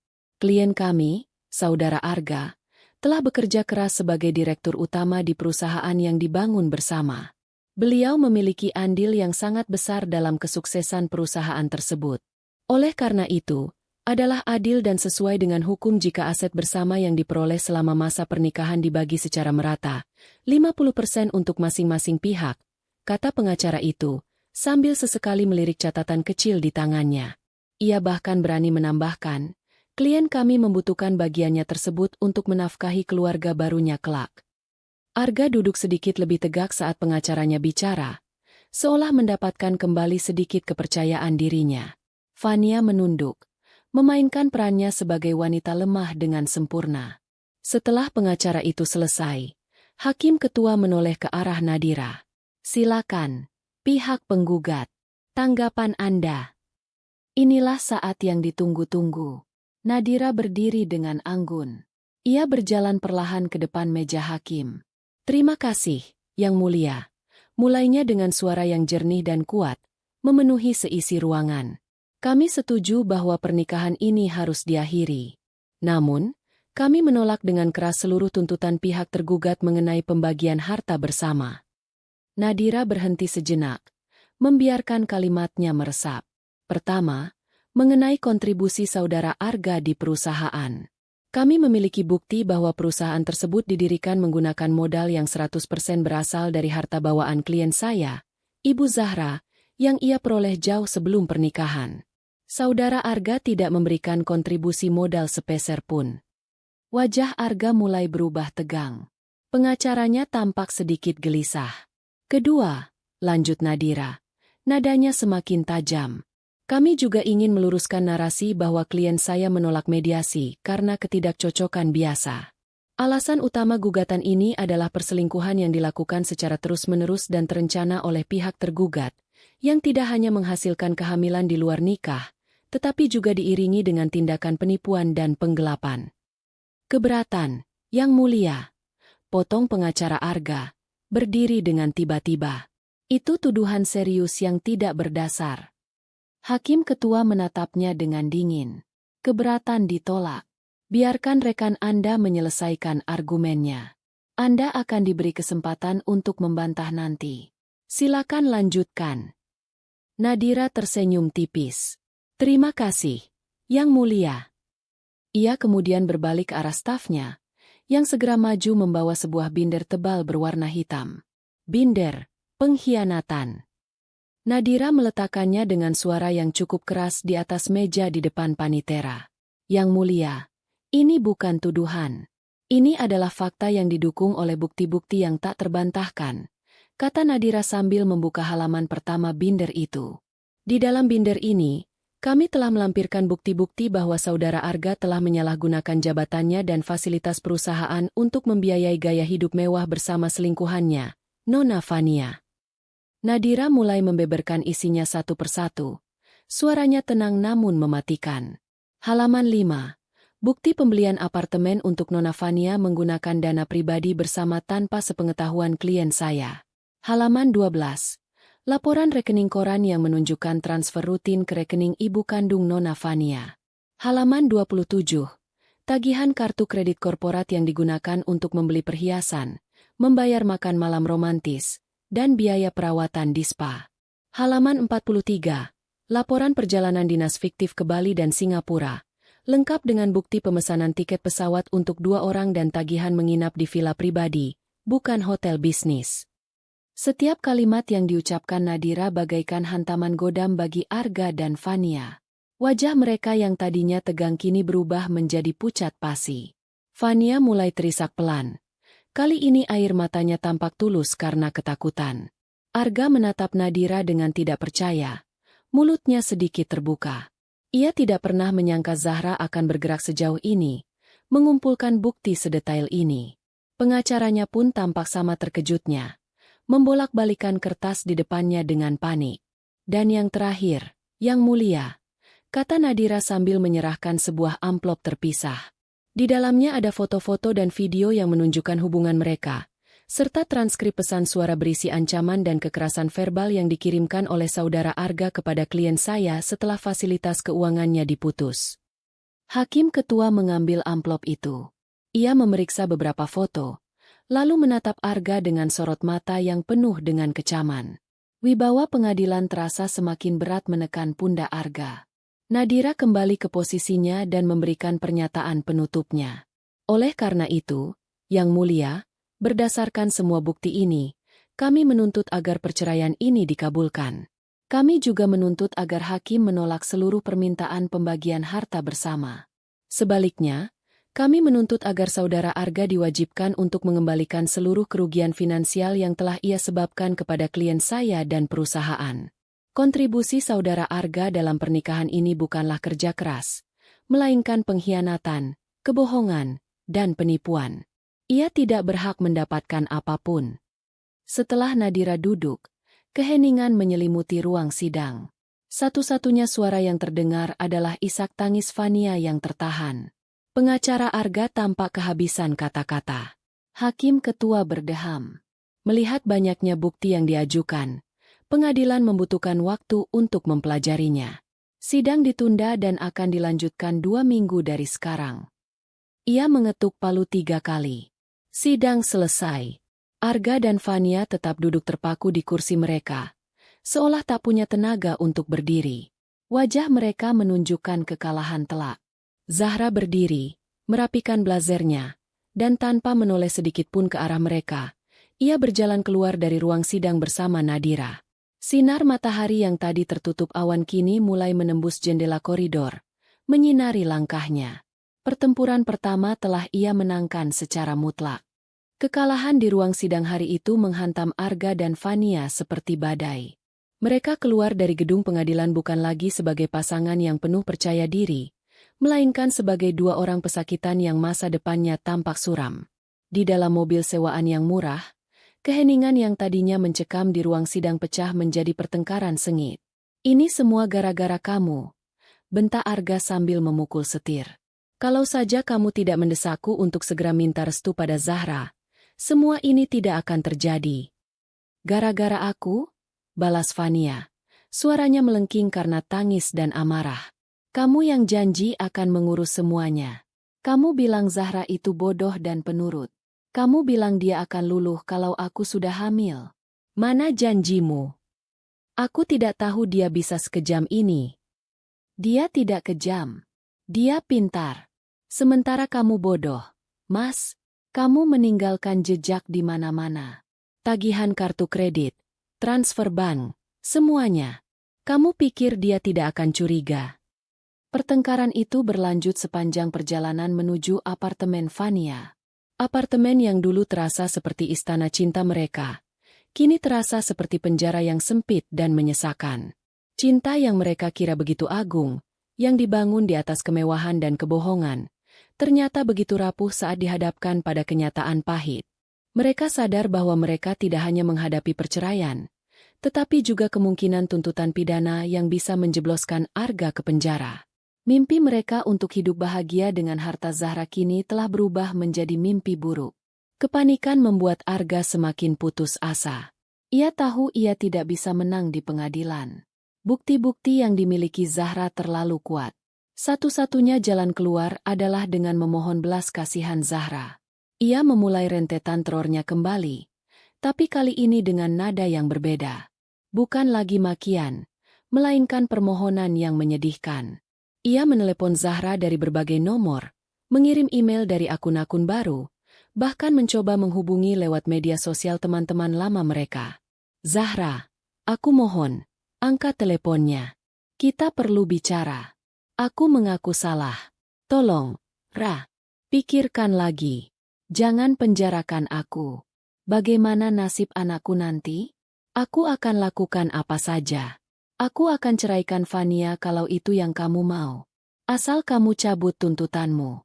Zahra membaca semua pesan itu dengan perasaan muak.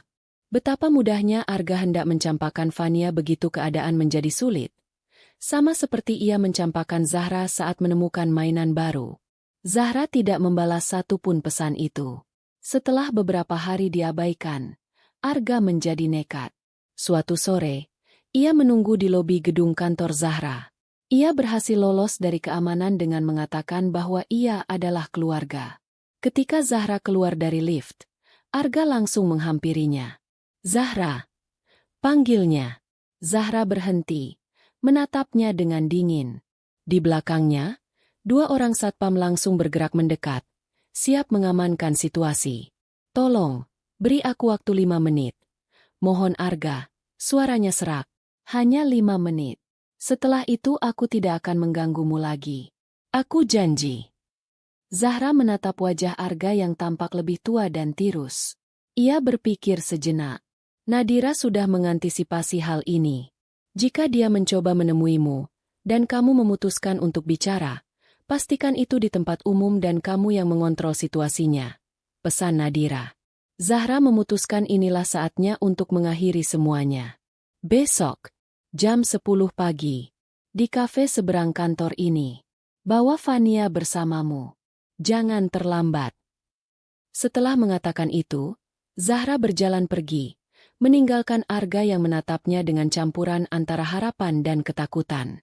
Keesokan harinya, di sebuah sudut kafe yang tidak terlalu ramai, Zahra sudah duduk menunggu. Ia datang 10 menit lebih awal.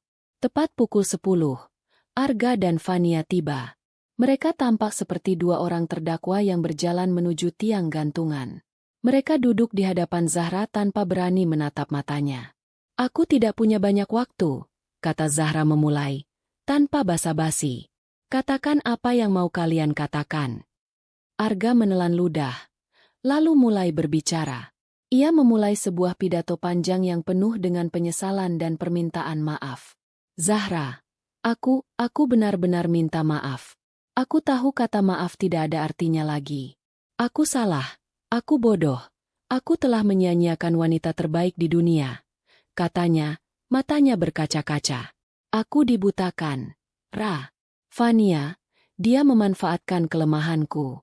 Aku hilaf. Mendengar namanya disebut, Fania menatap Arga dengan tajam. Pria itu dengan mudahnya menjadikan dirinya kambing hitam. Arga tidak peduli. Ia melanjutkan permohonannya. Tolong, Ra, cabut laporan polisinya. Aku tidak apa-apa jika harus kehilangan semua harta. Tapi jangan penjarakan aku. Aku mohon padamu, demi semua kenangan indah kita. Setelah Arga selesai, Fania ikut angkat bicara. Ia tidak lagi bersandiwara menjadi wanita lugu. Ia menatap Zahra dengan putus asa. Bu Zahra, saya tahu saya salah. Saya tidak akan minta dimaafkan. Tapi saya mohon, pikirkan anak yang saya kandung ini. Dia tidak tahu apa-apa. Dia tidak bersalah. Jangan biarkan dia lahir tanpa ayah atau dengan ayah seorang narapidana. Hukumlah saya, hukumlah Mas Arga. Tapi tolong jangan libatkan anak ini. Ia mengelus perutnya, memainkan kartu andalannya untuk terakhir kali.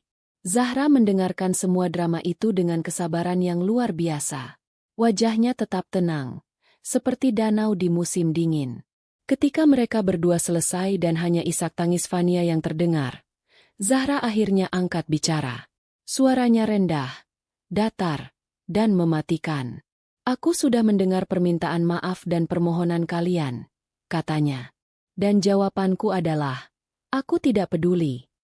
Arga dan Fania menatapnya dengan kaget. Kalian pikir aku akan luluh dengan air mata dan penyesalan palsu kalian? Lanjut Zahra, menatap Arga. Penyesalanmu baru muncul saat uangmu habis dan kau terancam penjara. Bukan saat kau menidurinya di belakangku. Lalu ia beralih ke Fania. Dan kamu, jangan pernah gunakan anak itu sebagai tameng. Kalau kamu benar-benar memikirkan nasibnya, seharusnya kamu tidak memulai hubungan dengan suami orang. Zahra membuka tasnya dan mengeluarkan sebuah map dokumen yang telah disiapkan Nadira. Ia meletakkannya di atas meja. Aku tidak tertarik lagi dengan drama kalian. Aku akan berikan kalian dua pilihan yang sangat sederhana, kata Zahra. Nadanya berubah menjadi sangat serius. Pilihan pertama, kalian lanjutkan perlawanan sia-sia kalian di pengadilan. Aku jamin, dengan semua bukti yang aku punya, kamu, Arga, akan dinyatakan bersalah atas penggelapan. Kamu akan masuk penjara. Mungkin hanya beberapa tahun, tapi catatan kriminal itu akan membuatmu tidak bisa bekerja dimanapun. Kamu akan keluar sebagai mantan napi yang miskin. Dan tentu saja, kalian tetap akan kalah di pengadilan agama dan tidak mendapatkan sepeser pun. Ia berhenti sejenak, membiarkan gambaran masa depan yang suram itu meresap ke dalam pikiran mereka. Pilihan kedua, lanjutnya sambil menunjuk map di atas meja. Kalian tanda tangani surat perjanjian ini. Isinya sangat jelas. Arga, kamu setuju untuk bercerai secara baik-baik, mengakui semua kesalahan, dan mencabut semua tuntutan atas harta Gonogini. Kamu setuju bahwa semua aset yang ada adalah milikku. Kamu keluar dari hidupku tanpa membawa apapun. Lalu apa yang kami dapat? Tanya Arga dengan suara bergetar. Kebebasanmu, jawab Zahra tajam. Setelah surat ini ditandatangani oleh pengacara kalian dan perceraian kita resmi diputuskan oleh hakim, aku akan mencabut laporanku di kepolisian. Kamu tidak akan dipenjara. Kamu bebas untuk memulai hidup barumu dengan dia dan anak kalian. Dengan catatan, kalian harus memulai dari nol. Keheningan yang berat menyelimuti meja mereka. Pilihan yang diberikan Zahra begitu jelas. Kehormatan dan harta, atau kebebasan dalam kemiskinan. Bagi Arga, itu adalah pilihan antara neraka dan neraka yang sedikit lebih baik. Itu berarti aku tidak mendapatkan apa-apa sama sekali. Bisik Arga, masih tidak percaya. Tepat, tegas Zahra. Itu adalah harga yang harus kamu bayar untuk pengkhianatanmu dan untuk kebebasanmu. Aku beri kalian waktu 24 jam untuk berpikir dan berbicara dengan pengacara kalian. Setelah itu, tawaran ini hangus. Zahra berdiri, merapikan pakaiannya. Ia bahkan tidak menyentuh minuman yang tadi ia pesan. Pertemuan ini selesai. Tanpa menoleh ke belakang, ia berjalan meninggalkan kafe, meninggalkan Arga dan Fania yang terpaku menatap surat perjanjian di atas meja. Surat yang akan menentukan sisa hidup mereka. Zahra melangkah keluar ke trotoar yang ramai, menarik napas dalam-dalam. Beban di dadanya terasa terangkat. Ia telah mengambil kembali kuasanya. Ia bukan lagi korban. Ia adalah penentu takdirnya sendiri, dan juga takdir mereka. 24 jam yang diberikan Zahra terasa seperti seabad bagi Arga dan Fania.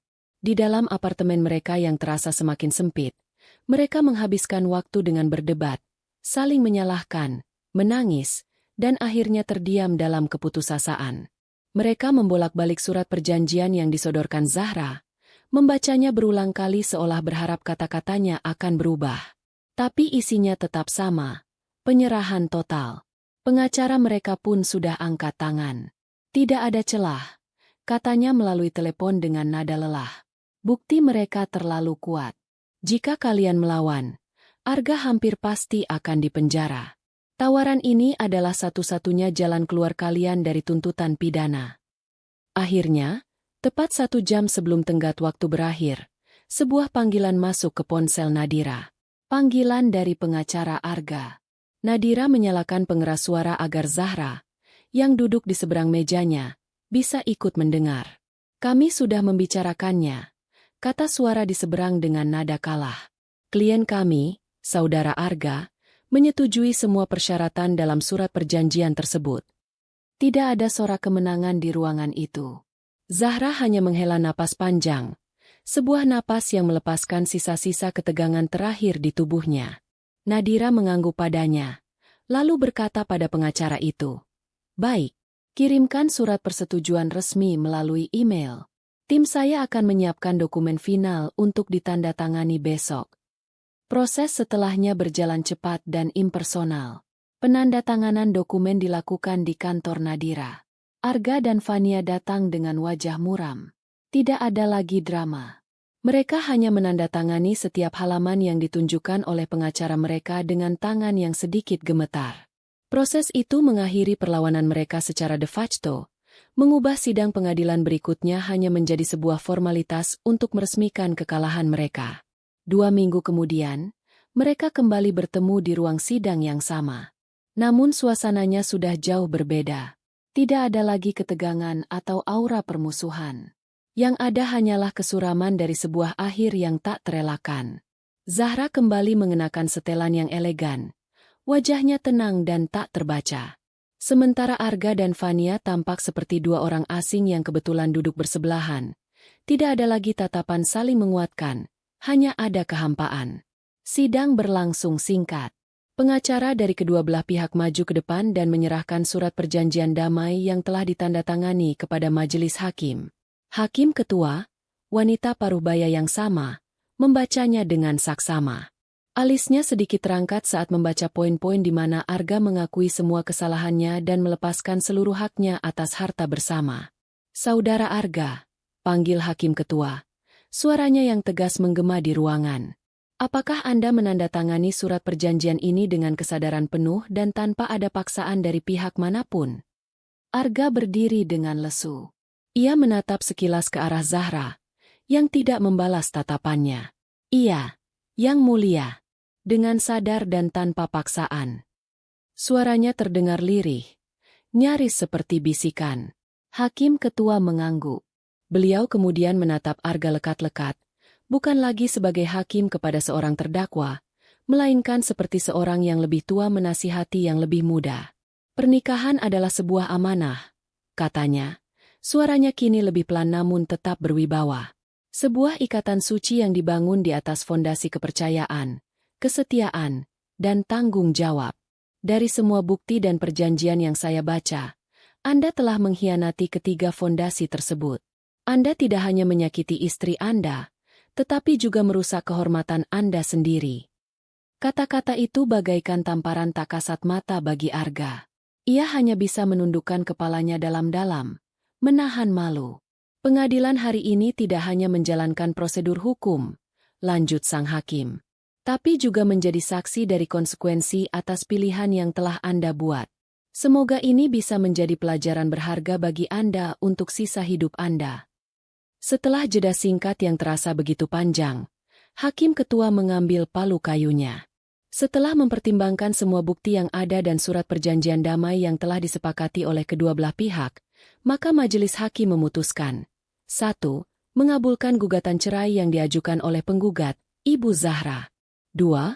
Menetapkan bahwa hak asuh atas anak yang sedang dikandung oleh Nona Fania jatuh sepenuhnya kepada ayah biologisnya, Saudara Arga.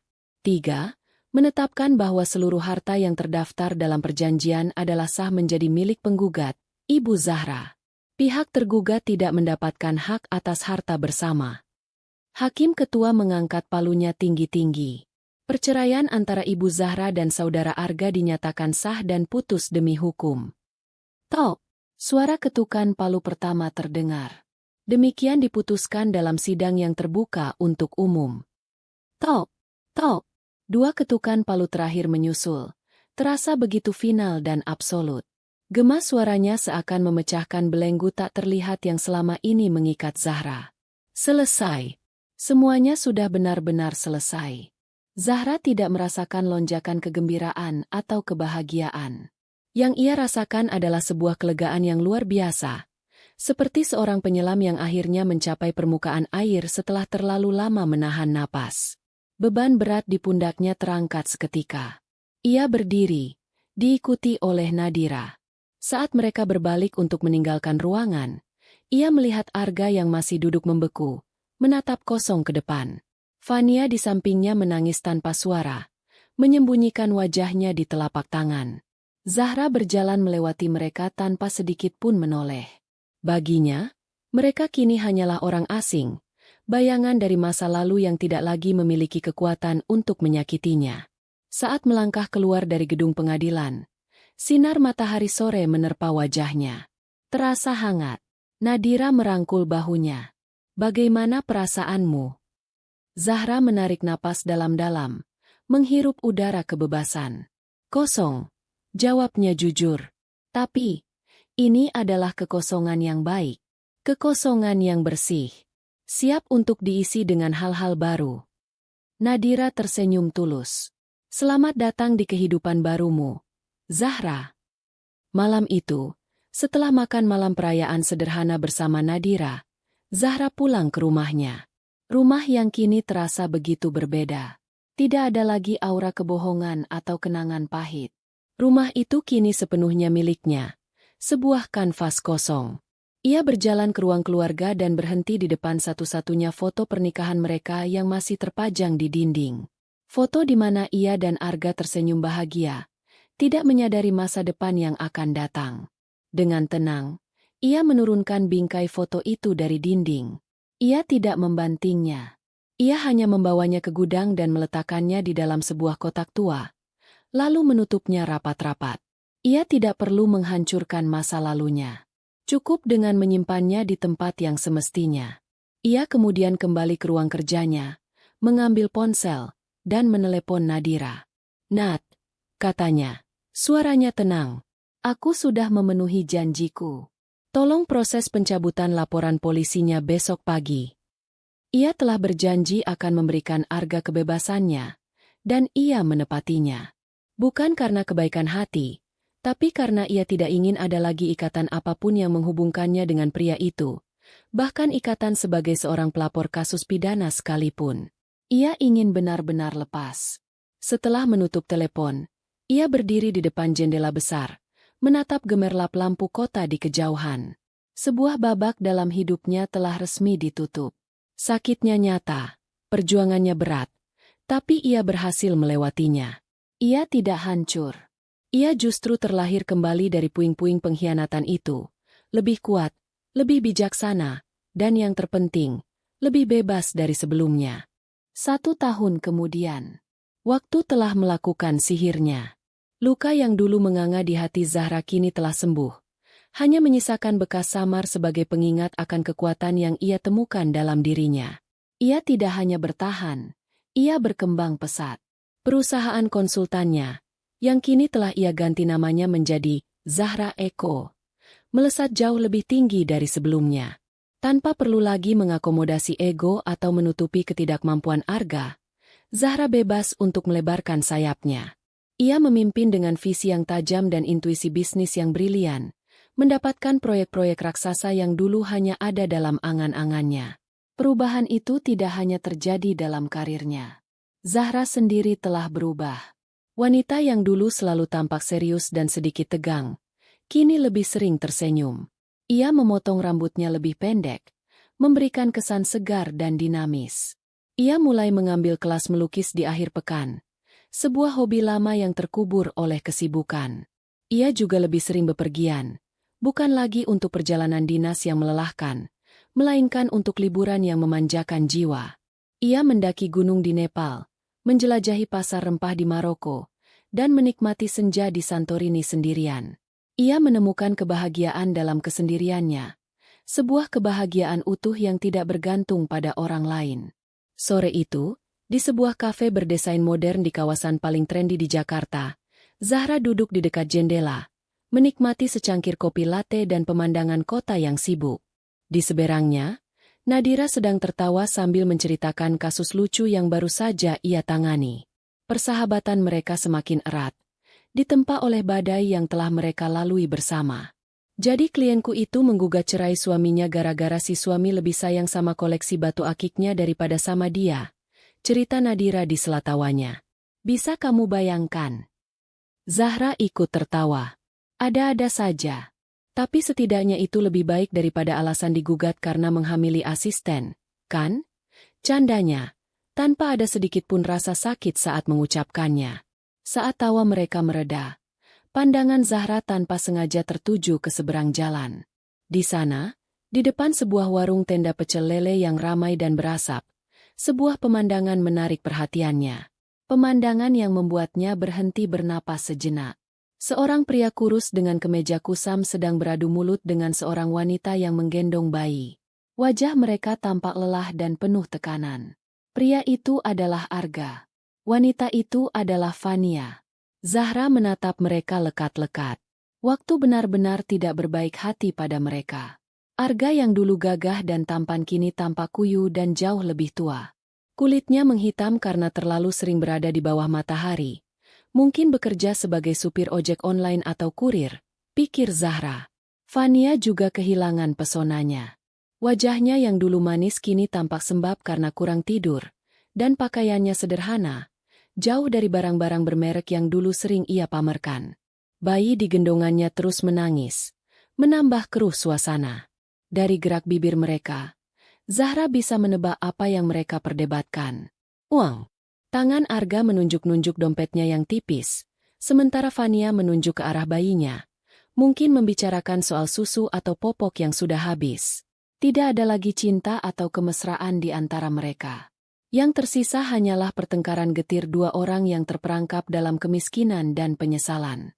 Cinta mereka, yang mereka kira begitu istimewa hingga rela menghancurkan sebuah pernikahan, ternyata tidak cukup kuat untuk bertahan dari tagihan kontrakan dan harga susu formula. Zahra terus memperhatikan mereka. Ia tidak merasakan iba. Ia tidak merasakan amarah. Ia juga tidak merasakan dendam. Yang ia rasakan adalah sesuatu yang aneh. Sebuah geli di dalam perutnya. Ia melihat kembali kehidupannya sekarang. Duduk di kafe yang nyaman, minum kopi seharga Rp100.000, membicarakan rencana ekspansi bisnisnya ke luar negeri. Lalu ia melihat kehidupan mereka di seberang jalan, bertengkar di pinggir jalan yang berdebu karena masalah uang receh. Kontras itu begitu tajam, begitu nyata. Itulah karma. Bukan kutukan dari langit, melainkan hasil logis dari serangkaian pilihan buruk yang telah mereka buat sendiri. Mereka menginginkan hartanya, dan sekarang mereka tidak punya apa-apa. Mereka mengagungkan cinta mereka, dan sekarang cinta itu menjadi sumber penderitaan mereka. Tiba-tiba, sebuah suara keluar dari bibir Zahra. Awalnya hanya sebuah kekahan kecil, lalu semakin keras, hingga akhirnya menjadi sebuah tawa yang lepas dan membahana. Tawa yang tulus, tanpa beban, dan sangat membebaskan.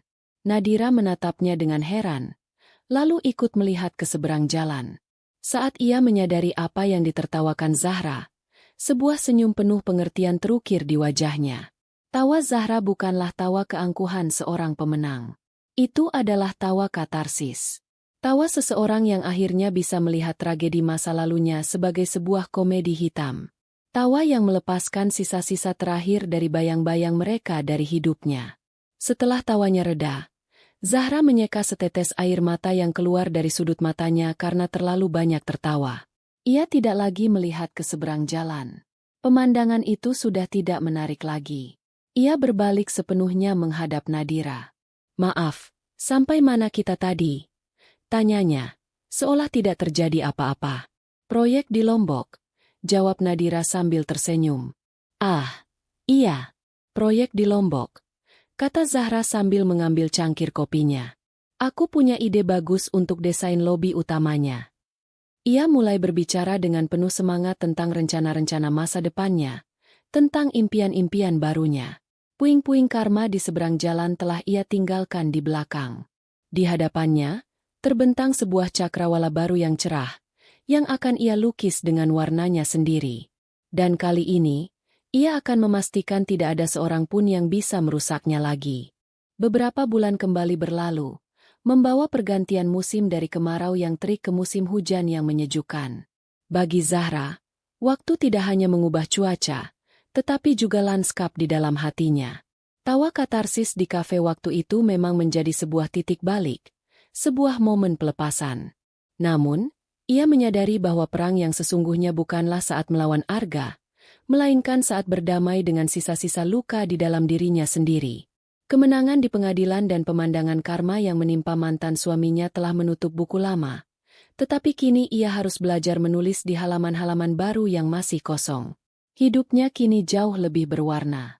Di luar kesibukannya memimpin Zahra Eko, yang semakin berjaya, ia mendedikasikan sebagian besar waktu dan sumber dayanya untuk sebuah yayasan sosial yang ia dirikan.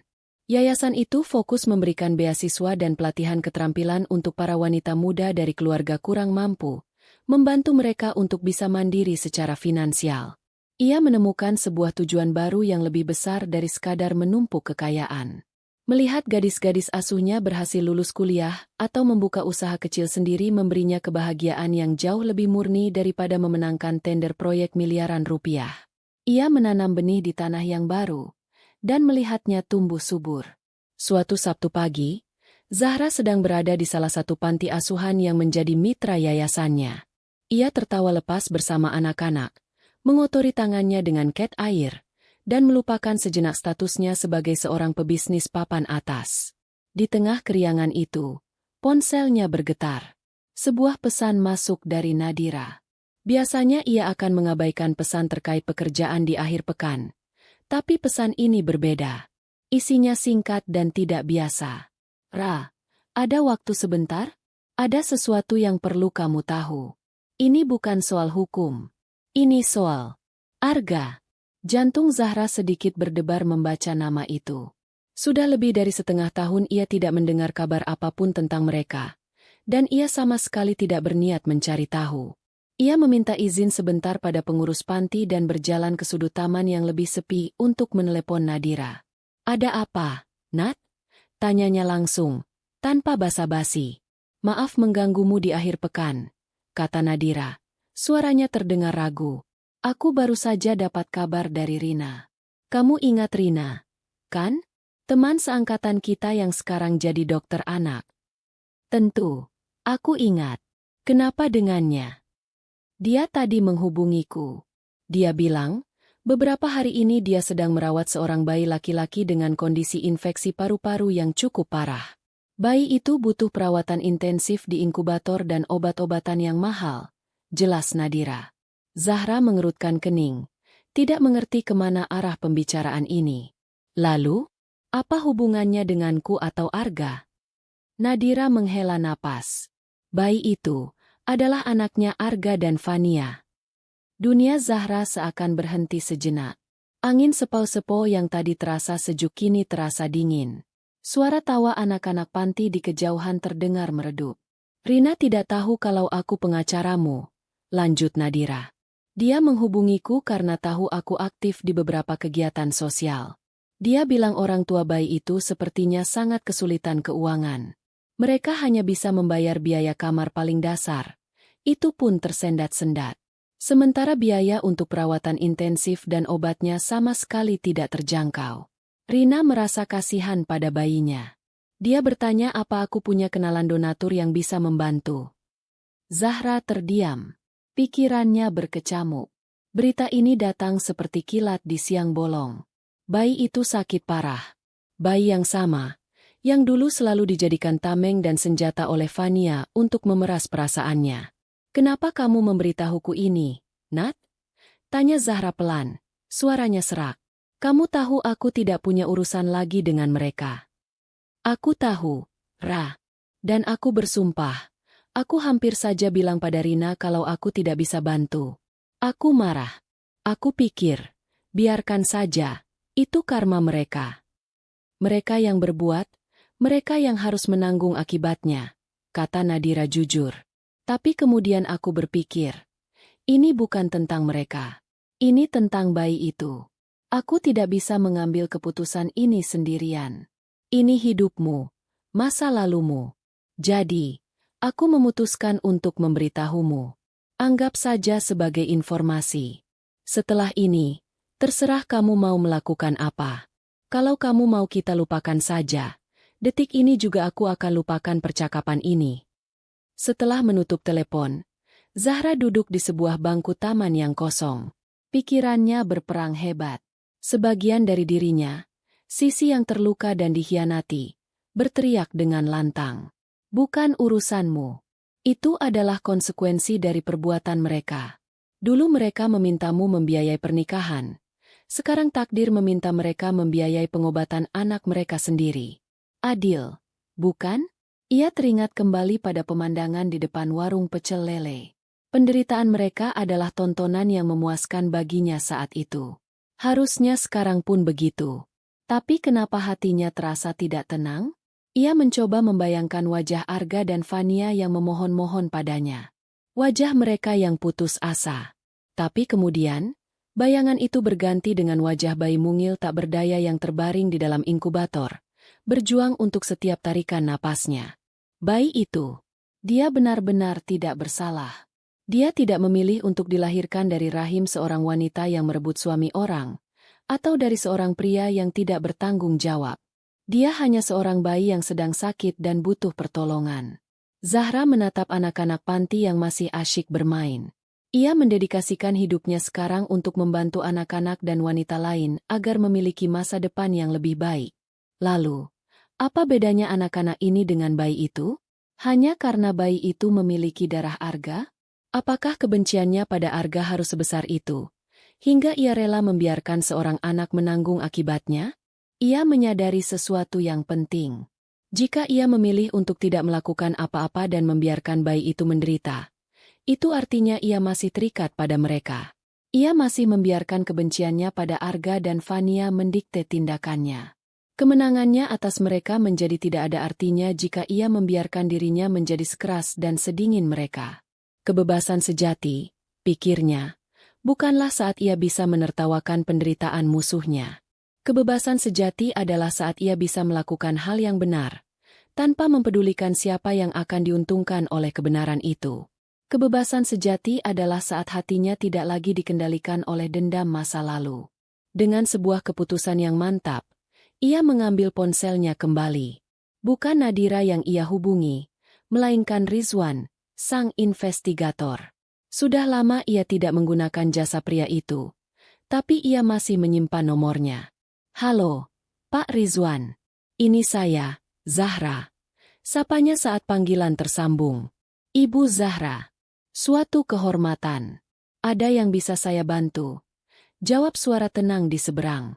Saya punya satu tugas terakhir untuk Anda, jika Anda bersedia, kata Zahra. Tugas ini sangat pribadi dan harus dilakukan dengan kerahasiaan penuh. Zahra tidak akan pernah menemui mereka.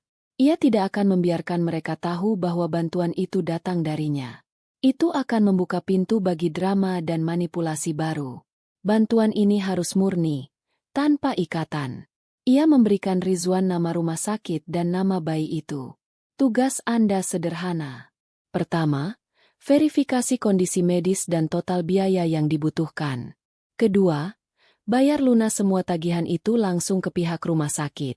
Pastikan nama donaturnya tertulis sebagai hamba Allah atau anonim. Jangan sampai nama saya atau nama perusahaan saya muncul dimanapun. Arga dan Fania tidak boleh tahu asal uang ini. Mereka hanya perlu tahu bahwa tagihan anak mereka sudah lunas. Anda mengerti? Sangat mengerti, Bu. Akan saya laksanakan. Malam itu, setelah Rizwan mengirim pesan konfirmasi bahwa semua biaya rumah sakit telah dilunasi dan sang bayi sudah mendapatkan perawatan terbaik, Zahra berdiri di balkon apartemennya yang tinggi, menatap kelip lampu kota di bawah. Hujan baru saja reda, menyisakan udara yang bersih dan segar. Ia tidak merasakan kebanggaan atau merasa seperti seorang pahlawan. Yang ia rasakan adalah kedamaian. Kedamaian yang jauh lebih dalam dan lebih memuaskan daripada tawa kemenangannya di kafe waktu itu. Dengan membayar tagihan rumah sakit itu, ia merasa telah membayar lunas sisa utang emosional terakhirnya dengan masa lalu. Ia tidak memaafkan perbuatan Arga dan Fania, tapi ia telah melepaskan kebencian yang membelenggunya. Ia menyirami tanaman-tanaman hias di balkonnya. Mawar, lili, dan anggrek bulan. Benih-benih baru yang ia tanam di tanah kehidupannya yang baru. Dengan membantu kehidupan seorang bayi yang tak berdosa, ia merasa telah menyirami kebun hatinya sendiri. Ia telah menang perang, dan kini ia memilih untuk menanam bunga, bukan ranjau. Masa depannya adalah miliknya seutuhnya, Sebuah taman yang siap ia rawat dengan cinta dan kebaikan, bukan lagi dengan amarah dan pembalasan. Dan di dalam kedamaian itu, ia menemukan kemenangannya yang paling sejati.